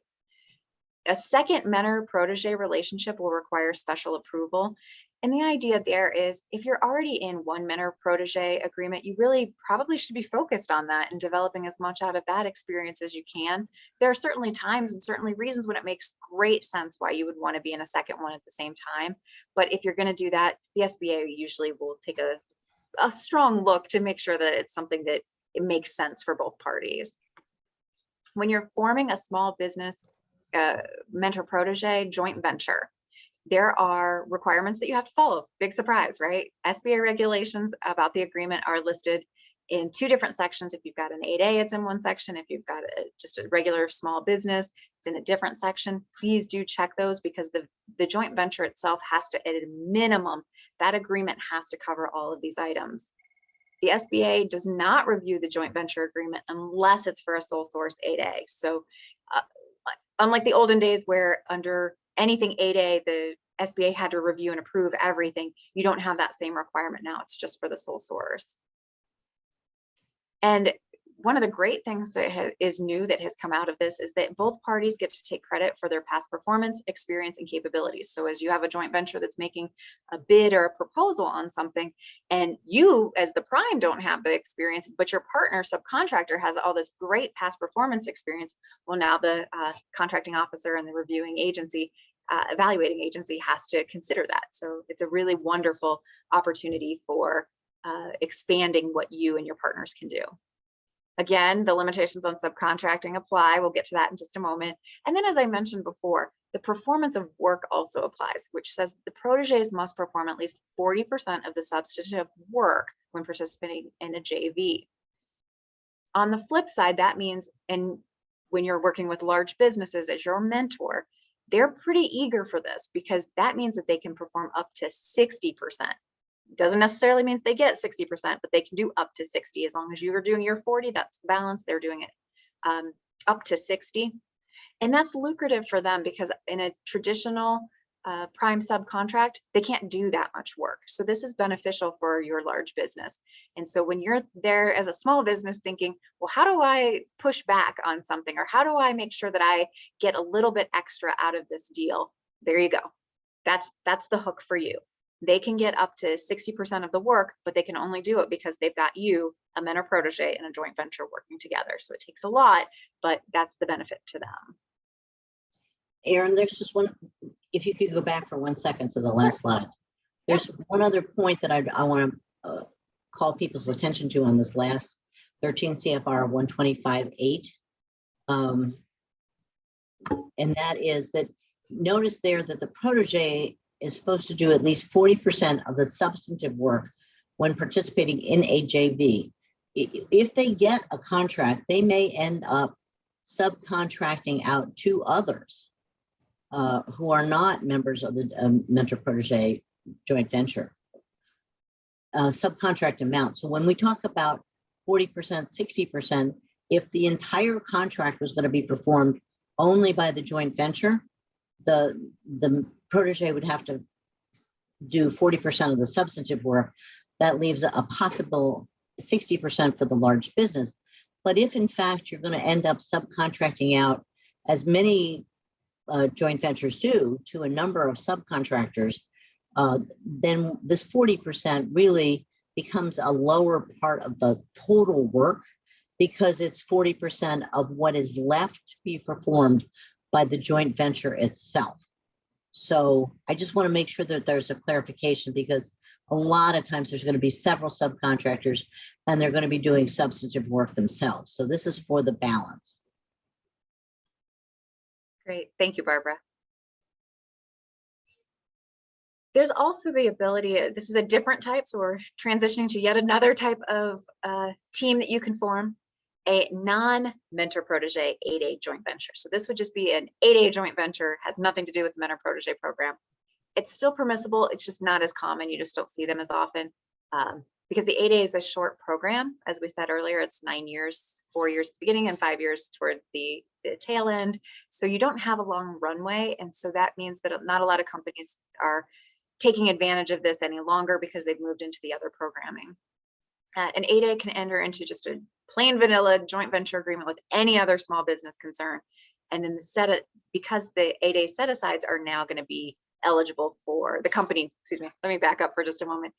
If you enter into an 8A with any small business concern of any type, and now you've entered into your joint venture, because the 8A is the primary owner, much like the other programs work, it takes on the same identity. And so now the joint venture carries that 8A status.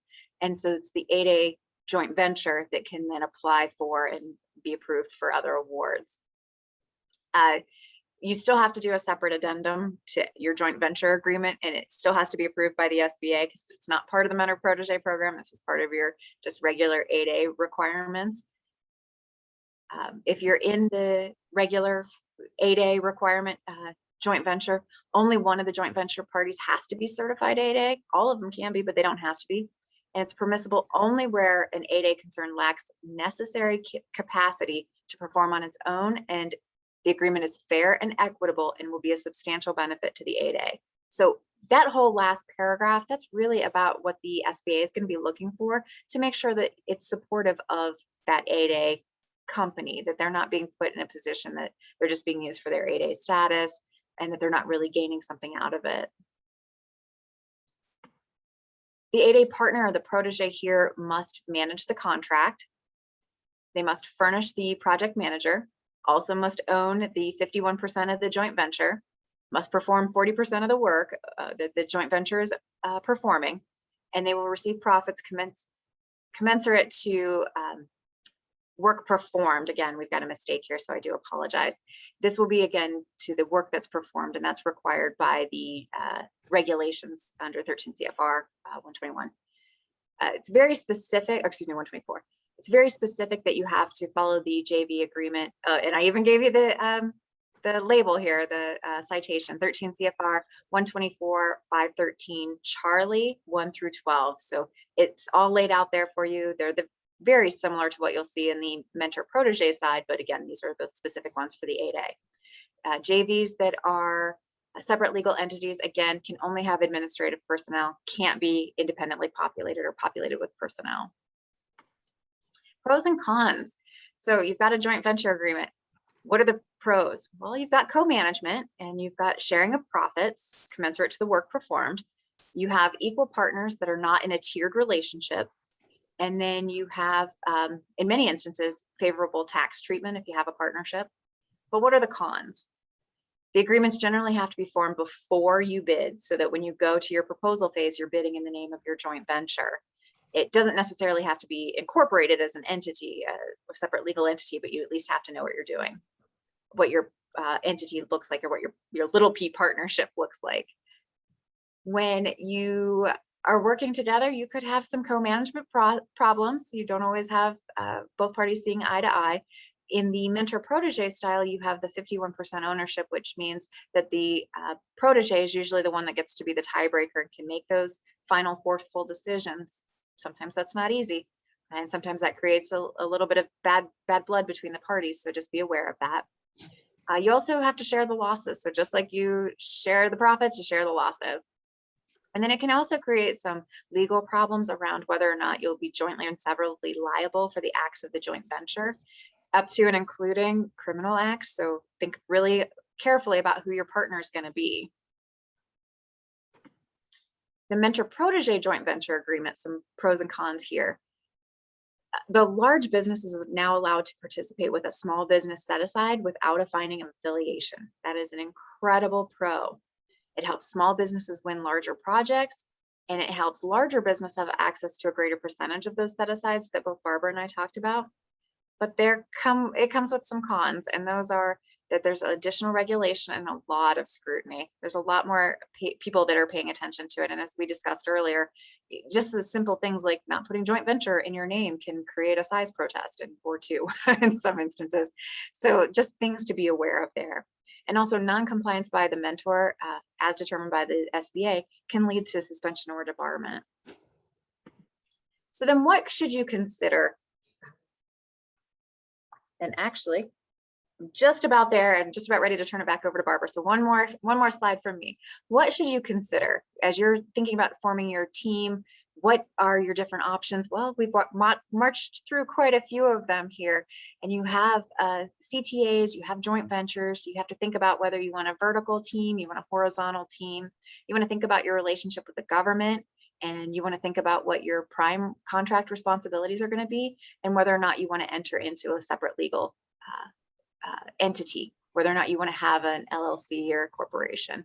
And then you also have to think about your small business size status, because as Barbara's going to talk about affiliation, that could be endangered. So with that, I will turn it back to Barbara and other aspects of teaming. Aaron, before Barbara goes on, Jill posed a question. I think it's really good and worth addressing before she comes up. Are performance of work requirements enforced per task on IDIQs or for the overall contract? That's a really good question. Here's what I think the accurate answer is, and I'm saying this from experience. If it is a multiple award IDIQ, so in other words, the agency goes out, and then after they get a bunch of proposals, they review and they make multiple awards. So there's 6 people. For example, there's what is it, the QMS, which is a program for medical support services that's handled by the Defense Health Agency. And there are about 20 separate small businesses, all of whom have a multiple award IDIQ. If they were, and I don't know that they are, but if they were mentor proteges, I think in a multiple award IDIQ, you look at each individual task order to try to make sure that the protege is performing a substantive amount of work on each of the task orders, because they are in fact all individual contracts. I mean, a task order may come out from under a multiple award IDIQ, but it is in itself a freestanding contract. On the other hand, if one single entity receives an IDIQ contract, it's the only one that has it, but it's an IDIQ contract, then I think it's you look at, if it was awarded to a mentor protege, you look at the overall performance, because it's essentially one party and the task orders are basically performing different bits and pieces of the whole. And there are going to be some bits or some task orders that are uniquely suited for the mentor and some that are uniquely suited for the protege. And so overall, you would look at, if you're the only one that got the IDIQ, you would look overall at the total contract to see how the percentage of work stacks up over time. That makes sense. The other thing is, when a joint venture, for example, gets an IDIQ contract, they don't know how many tasks they're going to get. They can get 1 task or they could get 30 tasks. Right. And I have another question back to Aaron on the subcontracting portion. So we get a lot of questions at SBA about performance of work, that 40%, or it could be up to 60% if it's the mentor protege agreement. So if, for example, protege has to subcontract out part of that 40% and they're controlling that subcontractor, it's not like a affiliated with a mentor at all, could that count towards their 40%, even though they're not performing it, they're getting a subcontractor to do a portion of it? I Yeah, see, so- we just end up splitting straws on this stuff, but these are questions that come across all the time. Sure, sure. These are actually really good questions. And we've got a couple slides that might shed a little light on it, but they're not going to answer this directly. So to answer that question, you have to look at how much work the company is retaining for, if you're in a joint venture, you have to look at how much work is being retained by the joint venture entity. And so from there, that's where you do your division of anything that's not being retained is going directly to a subcontractor. That's fine. Pull that piece off. But then of what's left, then of that 40% that has to be performed by the protege, then there's the ability to work with similarly situated entities. And Barbara's going to discuss that in a little bit, but a similarly situated entity would be somebody that has the exact same characteristics that you do. So they are small business, they're in the same woman-owned category or the same socioeconomic status that you are, and it matches what the award of the contract is, then you can count it toward your 40%. But then there's another hook there too. There's also the limitations on subcontractors. So you have to be extra careful and make sure that you're knowing precisely what your work percentages look like in each of those categories. All right. And I'm about to pitch it back to Barbara so that she can talk about the limitations on subcontracting. It is layers on layers. Okay, so limitations on subcontracting. The good news is that if you continually play in the under the simplified acquisition threshold contract band, you don't have to listen to the rest of this conversation because the limitations on subcontracting don't apply. But if it's over $250,000 and the contract is awarded to an 8A HUBZone STVOB, WSB, or small business, then you do need to take them into consideration. And one thing I will just highlight is that you'll see up at the top that we're citing both to the FAR reference and to the CFR reference, which is the CFR are the SBA's reg. And now, fortunately, most of them say exactly the same thing. So if you are a small business and have received a contract, whether that's as a mentor protege or whether it's just you, as a small business, there's something called the limitation on subcontracting, and you think, oh my God, just when you think you've had enough rules and regulations, they throw this on top. And the limitation on subcontracting is out there, but it's probably one of the clearest clearest understanding of why it's in place. The point of this is that I'll get to Tamika's question in a second about $250,000 is the total value of the prime contract. It's the simplified acquisition threshold is that currently stands at $250,000. So if you have a contract that you won as a small business or in any of these categories or as a mentor protege, if it's under $250,000, you don't have to worry about these rules on the limitation on subcontracting. The theory being that this would be too much squeeze for the juice. In other words, we're not going to burden a contract for $150,000 with 150 pounds of regulations. But for the larger contracts, if it's awarded to a small business of any ilk, what the purpose of this is back in the very early ages, and this was when I was beginning to practice, what happened was that a contract would be awarded as a small business set aside or an 8A set aside, and then the individuals that received the contract would turn around and subcontract out 95% of the work to a large business, who in turn would subcontract out a lot of work to people to get it all done. And that was not furthering the objective. The objective is to get the small business who receives the contract to actually perform some substantive work. And so they ended up creating the rule called limitations on subcontracts. And it varies based on the type of contract that you have. But for this purpose, all contracts will fall into one of three buckets. And the first bucket is a non-construction services contract. And when they say that if you're a small business and you're providing services, is a small business set aside, you're providing services, at least 50% of the cost of the contract, or we should better say, of the amount of the contract performance incurred for personnel shall be paid to the contractor unless it has subcontractors similarly situated. So interesting, it used to be 50% of the cost of the labor, which meant that you took off any overheads, any indirect rates. And the dollar amount that you would be looking at would be always difficult, and it's a moving target. So a few years ago, the SBA came up with an approach that made a lot of sense and say, well, we don't want to have to parse this out. We want to look at 50% of the amount of the contract performance incurred for personnel will be paid to the contractor unless they have similarly situated. So what does that mean? Well, if it's a small business set aside, their subcontractors are also small businesses.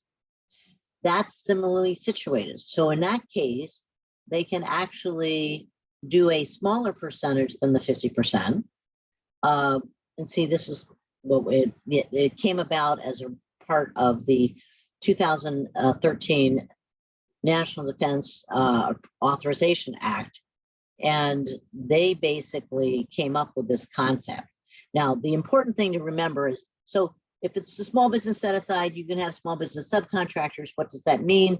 It means you as the prime don't have to perform 50% of the amount of the labor for that contract, because you're sharing that 50%, if you will, with other small businesses.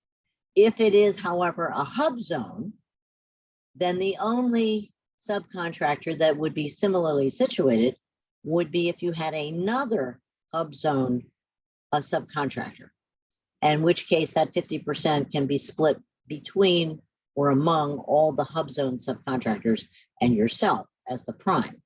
So again, you know, if you're a WOSB and it's a set aside for WOSB, then it is basically all WOSBs. So that's what they're talking about when they say similarly situated. A subcontractor has the same small business program status as the prime contractor. And remember, we're talking about they are small under the same NICS codes assigned in the procurement and in the same program as the prime contractor. So it just can't be any old hub zone contractor. It can be a hub zone contractor who is hub zone, as you are, but also they're a hub zone under this and small under the same NICS code that's assigned to the procurement. So you actually need to do a little bit of digging, but the objective here is that if the point is for small businesses to benefit, or hub zones, or woman-owned small business, or service disabled vets, or 8A, if it's to have them benefit, then it's okay if they're sharing, if you will, their share with other businesses in the same boat as they are. So that's kind of what we're talking about when we're talking about similarly situated. Now, you should be aware of the fact that, and I think it was on the last slide, Aaron, or maybe one before that, is that, it was the last slide. Yeah, the one thing to keep in mind here is that when we're talking about similarly situated subcontractors, we are only talking about first tier subcontractors. So if you are a WOSB, you can't issue a subcontract to Amazon, and Amazon uses as a supplier a WOSB. That doesn't count. It only counts at the first tier. So you can only use subcontractors that you as the prime are doing business with, not who your subcontractors are. This is different though when you get to the next slide, because don't consider the limitation on subcontracting to be the same thing as a small business subcontracting plan. They're apples and oranges. Prime contractors, most of whom are usually large businesses, because small businesses are generally exempt from this requirement unless there's a specific requirement in the RFP. But a small business subcontracting plan, in that the large business can count not only those subcontractors at the first tier who fall into these categories, but they can also count the second tier as well. So don't mix up the terms between limitation on subcontracting, which is when a small business of some type is the prime, and a subcontracting plan, which is usually when the prime contractor is a large business. Barbara, Yes, ma'am. we have a question that has come in. Bonnie wants to know, we have a multiple award schedule through GSA. Now, if they subcontract with a larger company, will that count toward their requirement to have at least one contract by the end of the first 2 years on that mass schedule?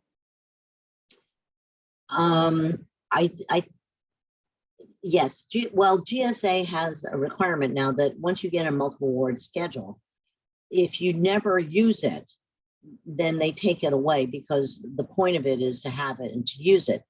And you, of course, if you have a multiple award schedule, the difficult thing there is that you would really need to check with your GSA contracting officer, because if you have a large business as a subcontractor, they would still have to supply at the rates that are in your multiple award schedule.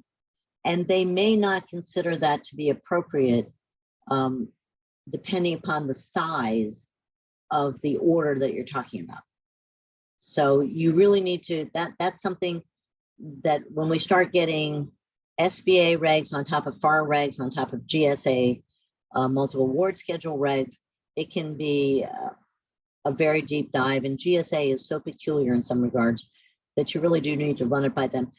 And frankly, even if I told you the answer was yes, it would count, you should still run it by your GSA contracting officer, because they have some very peculiar, I'm not going to say wrong, but peculiar views sometimes that I don't always believe are supported by the regulations. But nevertheless, if that's what they understand the regulations to say, you should not get into trouble, because ultimately you don't want to have a fight about who's right on the regulations. You want to make sure that you know that you're okay with them first.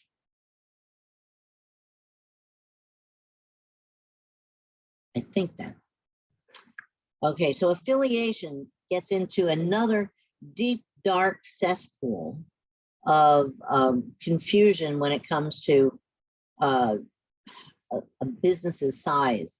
Now, for purposes of a mentor-protege agreement, that especially one that's official and has been, if you will, been approved by the SBA, a large business who's the mentor and a small business who's the protege are not necessarily going to be considered affiliated. But the point of affiliation is that if say I have a company that does janitorial work, and I also have a company that I own that also leases buildings, and I have another company that provides short-term staffing to any company that needs short-term staffing. So I basically have 3 companies. None of them are big, but I have 3. And I own them all. I'm in the management of all of them. And each one of them may have, I don't know, maybe 50 to 100 employees. The point of affiliation is that if it's a small business set aside, they want to make sure that the person or the company who receives it is truly a small business. And while the janitorial company may constitute a small business under the janitorial NICS code that applies to the contract, that company can't operate in a vacuum. I have my own little empire over here with two other companies, both of which have employees. And in order to be fair, they are not operating as a complete island unto themselves. They are part of the Barbara Duncombe empire that I'm building, and they can't be treated individually as though they were just separate and apart from me, because I own them, I manage them, and I control them. So that janitorial company really isn't small, unless if you add up all the employees of my other empire companies, it still constitutes small under the applicable NICS code for size for that janitorial services contract. So when we talk about affiliation, what we're talking about is, the question really is, are you really, really small? Or are you just small by yourself, but you belong to somebody else? Or there's some sort of tying arrangement. So the GAO, I'm sorry, not the GAO, the SBA has a great handbook that we use all the time. But basically what they're looking at is the totality of the circumstances. It's not just that I might be the owner of these other two companies, although that's pretty compelling. But if I have separate management, I really don't have anything to do. It's just an investment on my part. And they're in different fields, so that you're going to be looking at all kinds of things. What we see a lot of is that company A, who is no longer small, takes one of their employees, employee B, and says, why don't you go out into the world and open your own small business? And I've taught you everything because you've been my secondhand person in my company while I was small, but I'm not small anymore. So we're going to, quote, set you up in business. And I know that you don't have a lot of money right now because you don't have any contracts. And so what I'm going to do is I'm going to give you a share of my office space, or my warehouse space, and that you can have your office there. And you don't have to hire people to do the administration, because, you know, the person who handles the calls, the receptionist, she can get your calls too. And my accounting department will do your bills when you have them to send out. And I'm going to give you a loan to start up, because I know you don't have enough, you know, equipment or whatever. So I'm going to give you a loan, and I'm not really going to charge any interest. And after you get contracts, then you can start paying me back. Well, the question is that really, is employee B, is it really a small business, or is it really not a small business? Because company A gave it its start, it gave it its office space, it gave it its administrative support services, it's giving it money at less than market rates. Is that company B really small, or are they really just A plus B? And that's what we look at all the time. We see it a lot in instances with family members. And that's always a hard thing to get over. But another area that we see a lot of this is where small, healthy businesses that are doing well but want to do better and really don't have the deep pockets to go to the next level, they end up getting some investment from outside sources. Oftentimes it's not a bank loan, but it could be from private equity or other kinds of outside investors that are not banks. And the question becomes, we get it all the time, well, we still only have 20 employees, so we're still a small business. And unfortunately, the answer to the question is no. Actually, depending upon the ownership interest that the investors have, you actually need to look at the totality of all of their employees. So if that PE firm has 8 other investments, you have to add up the employee headcount, if it's a headcount, or the revenues, if it's a revenue NICS code, of all 7 other investments that PE firm has. Because PE firms by themselves usually have less than 10 employees. They're not really big. They don't have a lot, they're not robust by themselves. And certainly for some of the larger NICS codes in construction, when it may be 41.5 million, or in headcounts for manufacturing, where it could be 1,100 employees or 1,500 employees or 750 employees. Sometimes when you look at it from that perspective, even with PE investment, you're still going to be small. But the thing that you really have to consider is whether or not you do have to take into consideration all of the aspects of your PE investors' other investments in doing this. And you may very well still be small, but you do have to do that calculation. And many times when you do, you're not going to be small.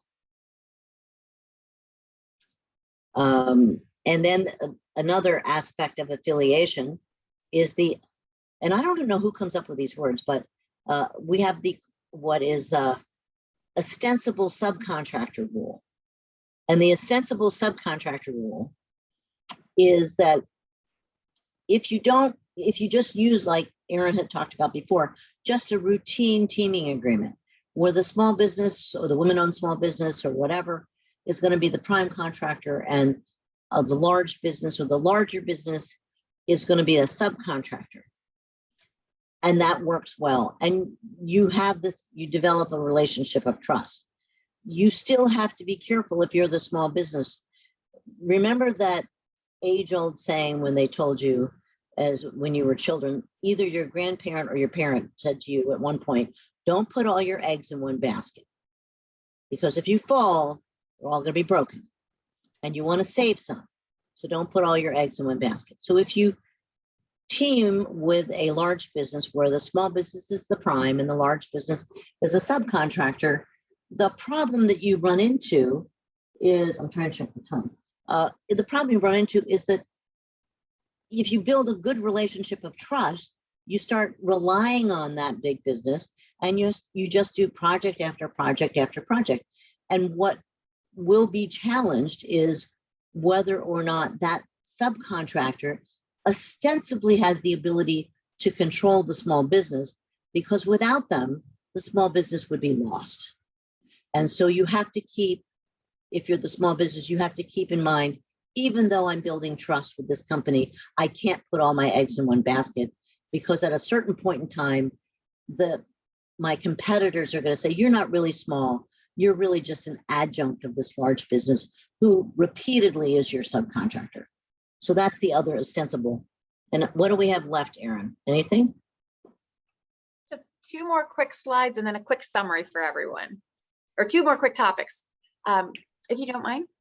Be my On guest. the joint venture rules of affiliation, you do have to be careful, because as we talked before, there's a former rule called that 3 and 2 rule, and it's no longer the 3 and 2 rule, it's just the 2-year rule. So just be familiar that if you go beyond those 2 years, you're probably going to have to relook at your agreement. You're probably going to have to set up a new joint venture, because otherwise you can lead to a finding of affiliation if you continue otherwise.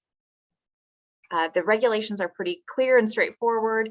Both you get the exception to the affiliation rules if you're in that mentor protege program. It's SBA approved mentor protege, and then or the other way would be if both of the companies are small companies. So that's how you get the exception to affiliation. But otherwise, you're in the boat that Barbara was talking about, where you could be in trouble and they could be taking your numbers and adding them to somebody else's, and then all of a sudden you aren't small any longer.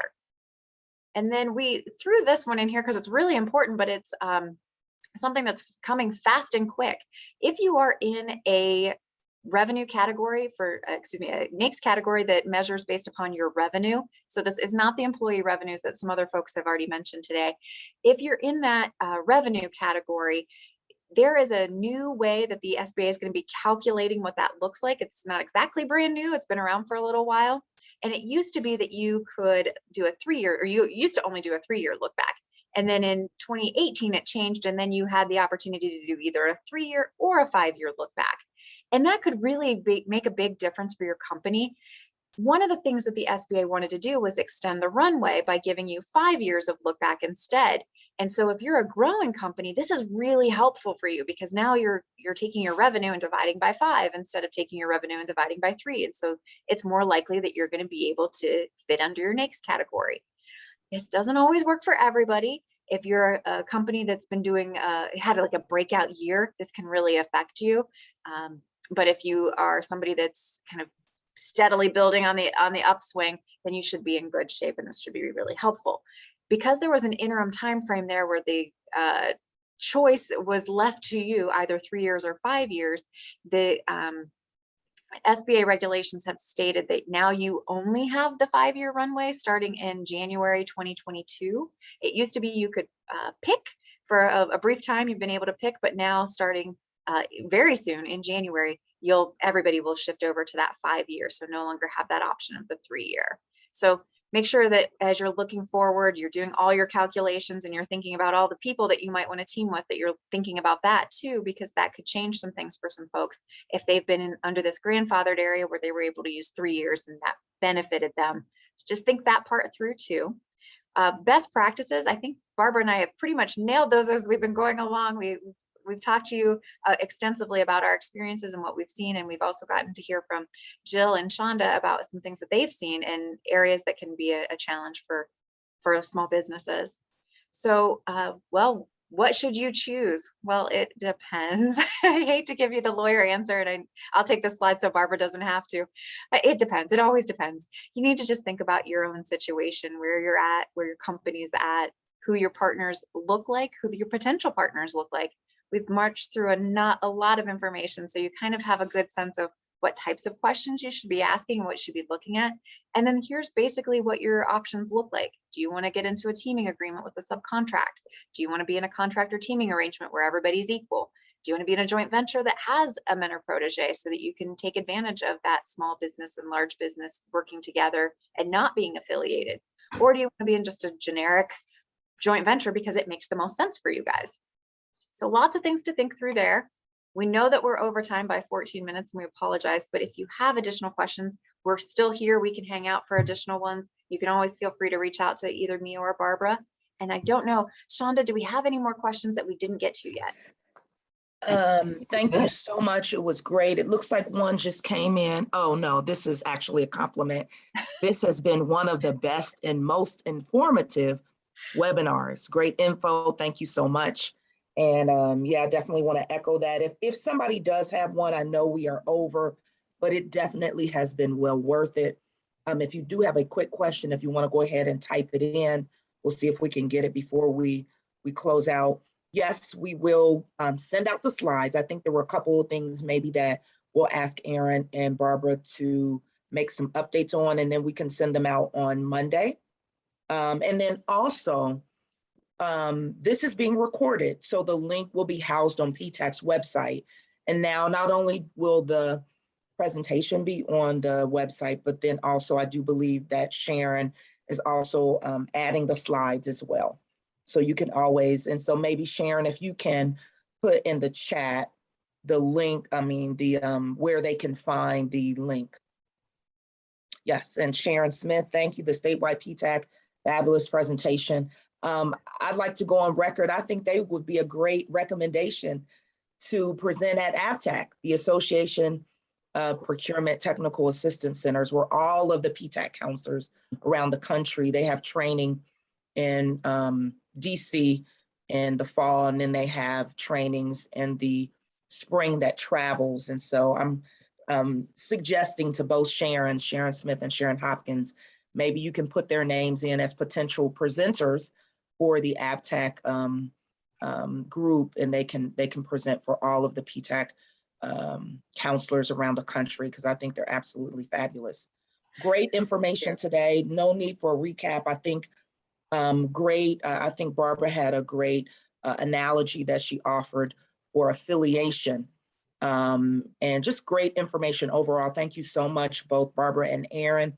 Again, I just want to echo that if you are a small business and you are looking to enter into a teaming relationship, definitely a joint venture, I always strongly encourage and recommend that you do seek out a government contracting attorney. Now, we are not advocating for Taft Law. Again, if I recommend to my 8A firms, I do send out at least three different law firms, but you can choose, but definitely a government contracting lawyer. But with all the information that they brought out today, it definitely is worth you want to always protect your interests, especially for the larger contracts that you're going after, those IDIQs, and especially if you're dealing with larger firms, larger companies, you always want to make sure that your interests are protected. And just as you're navigating into federal government contracting waters, it can get a little dicey, and there are just a lot of things that you could encounter. So you always want to make sure that you are protecting yourself, protecting your company, and just taking into consideration all that they offered. Again, it is a business development decision, and it is up to you, but definitely worth it. I don't think we have any other questions. Again, thank you so much. I know we ran over. This was a great presentation, tons of great information that I think everybody benefited from today.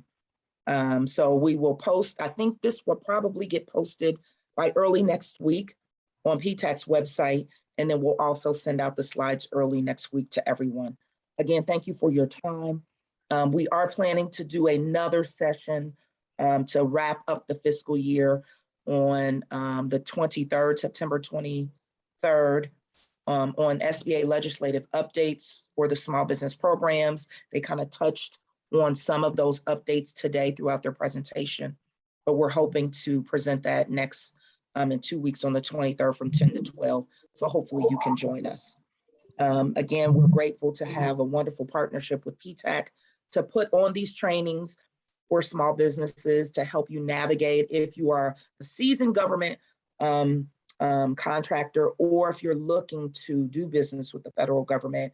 These are the type of trainings that we put on every single month, different topics to assist you as small businesses so that you have the tools, the information to be successful, and to hopefully avoid any of the negative situations that they kind of talked about that you can get into if you don't have wise counsel.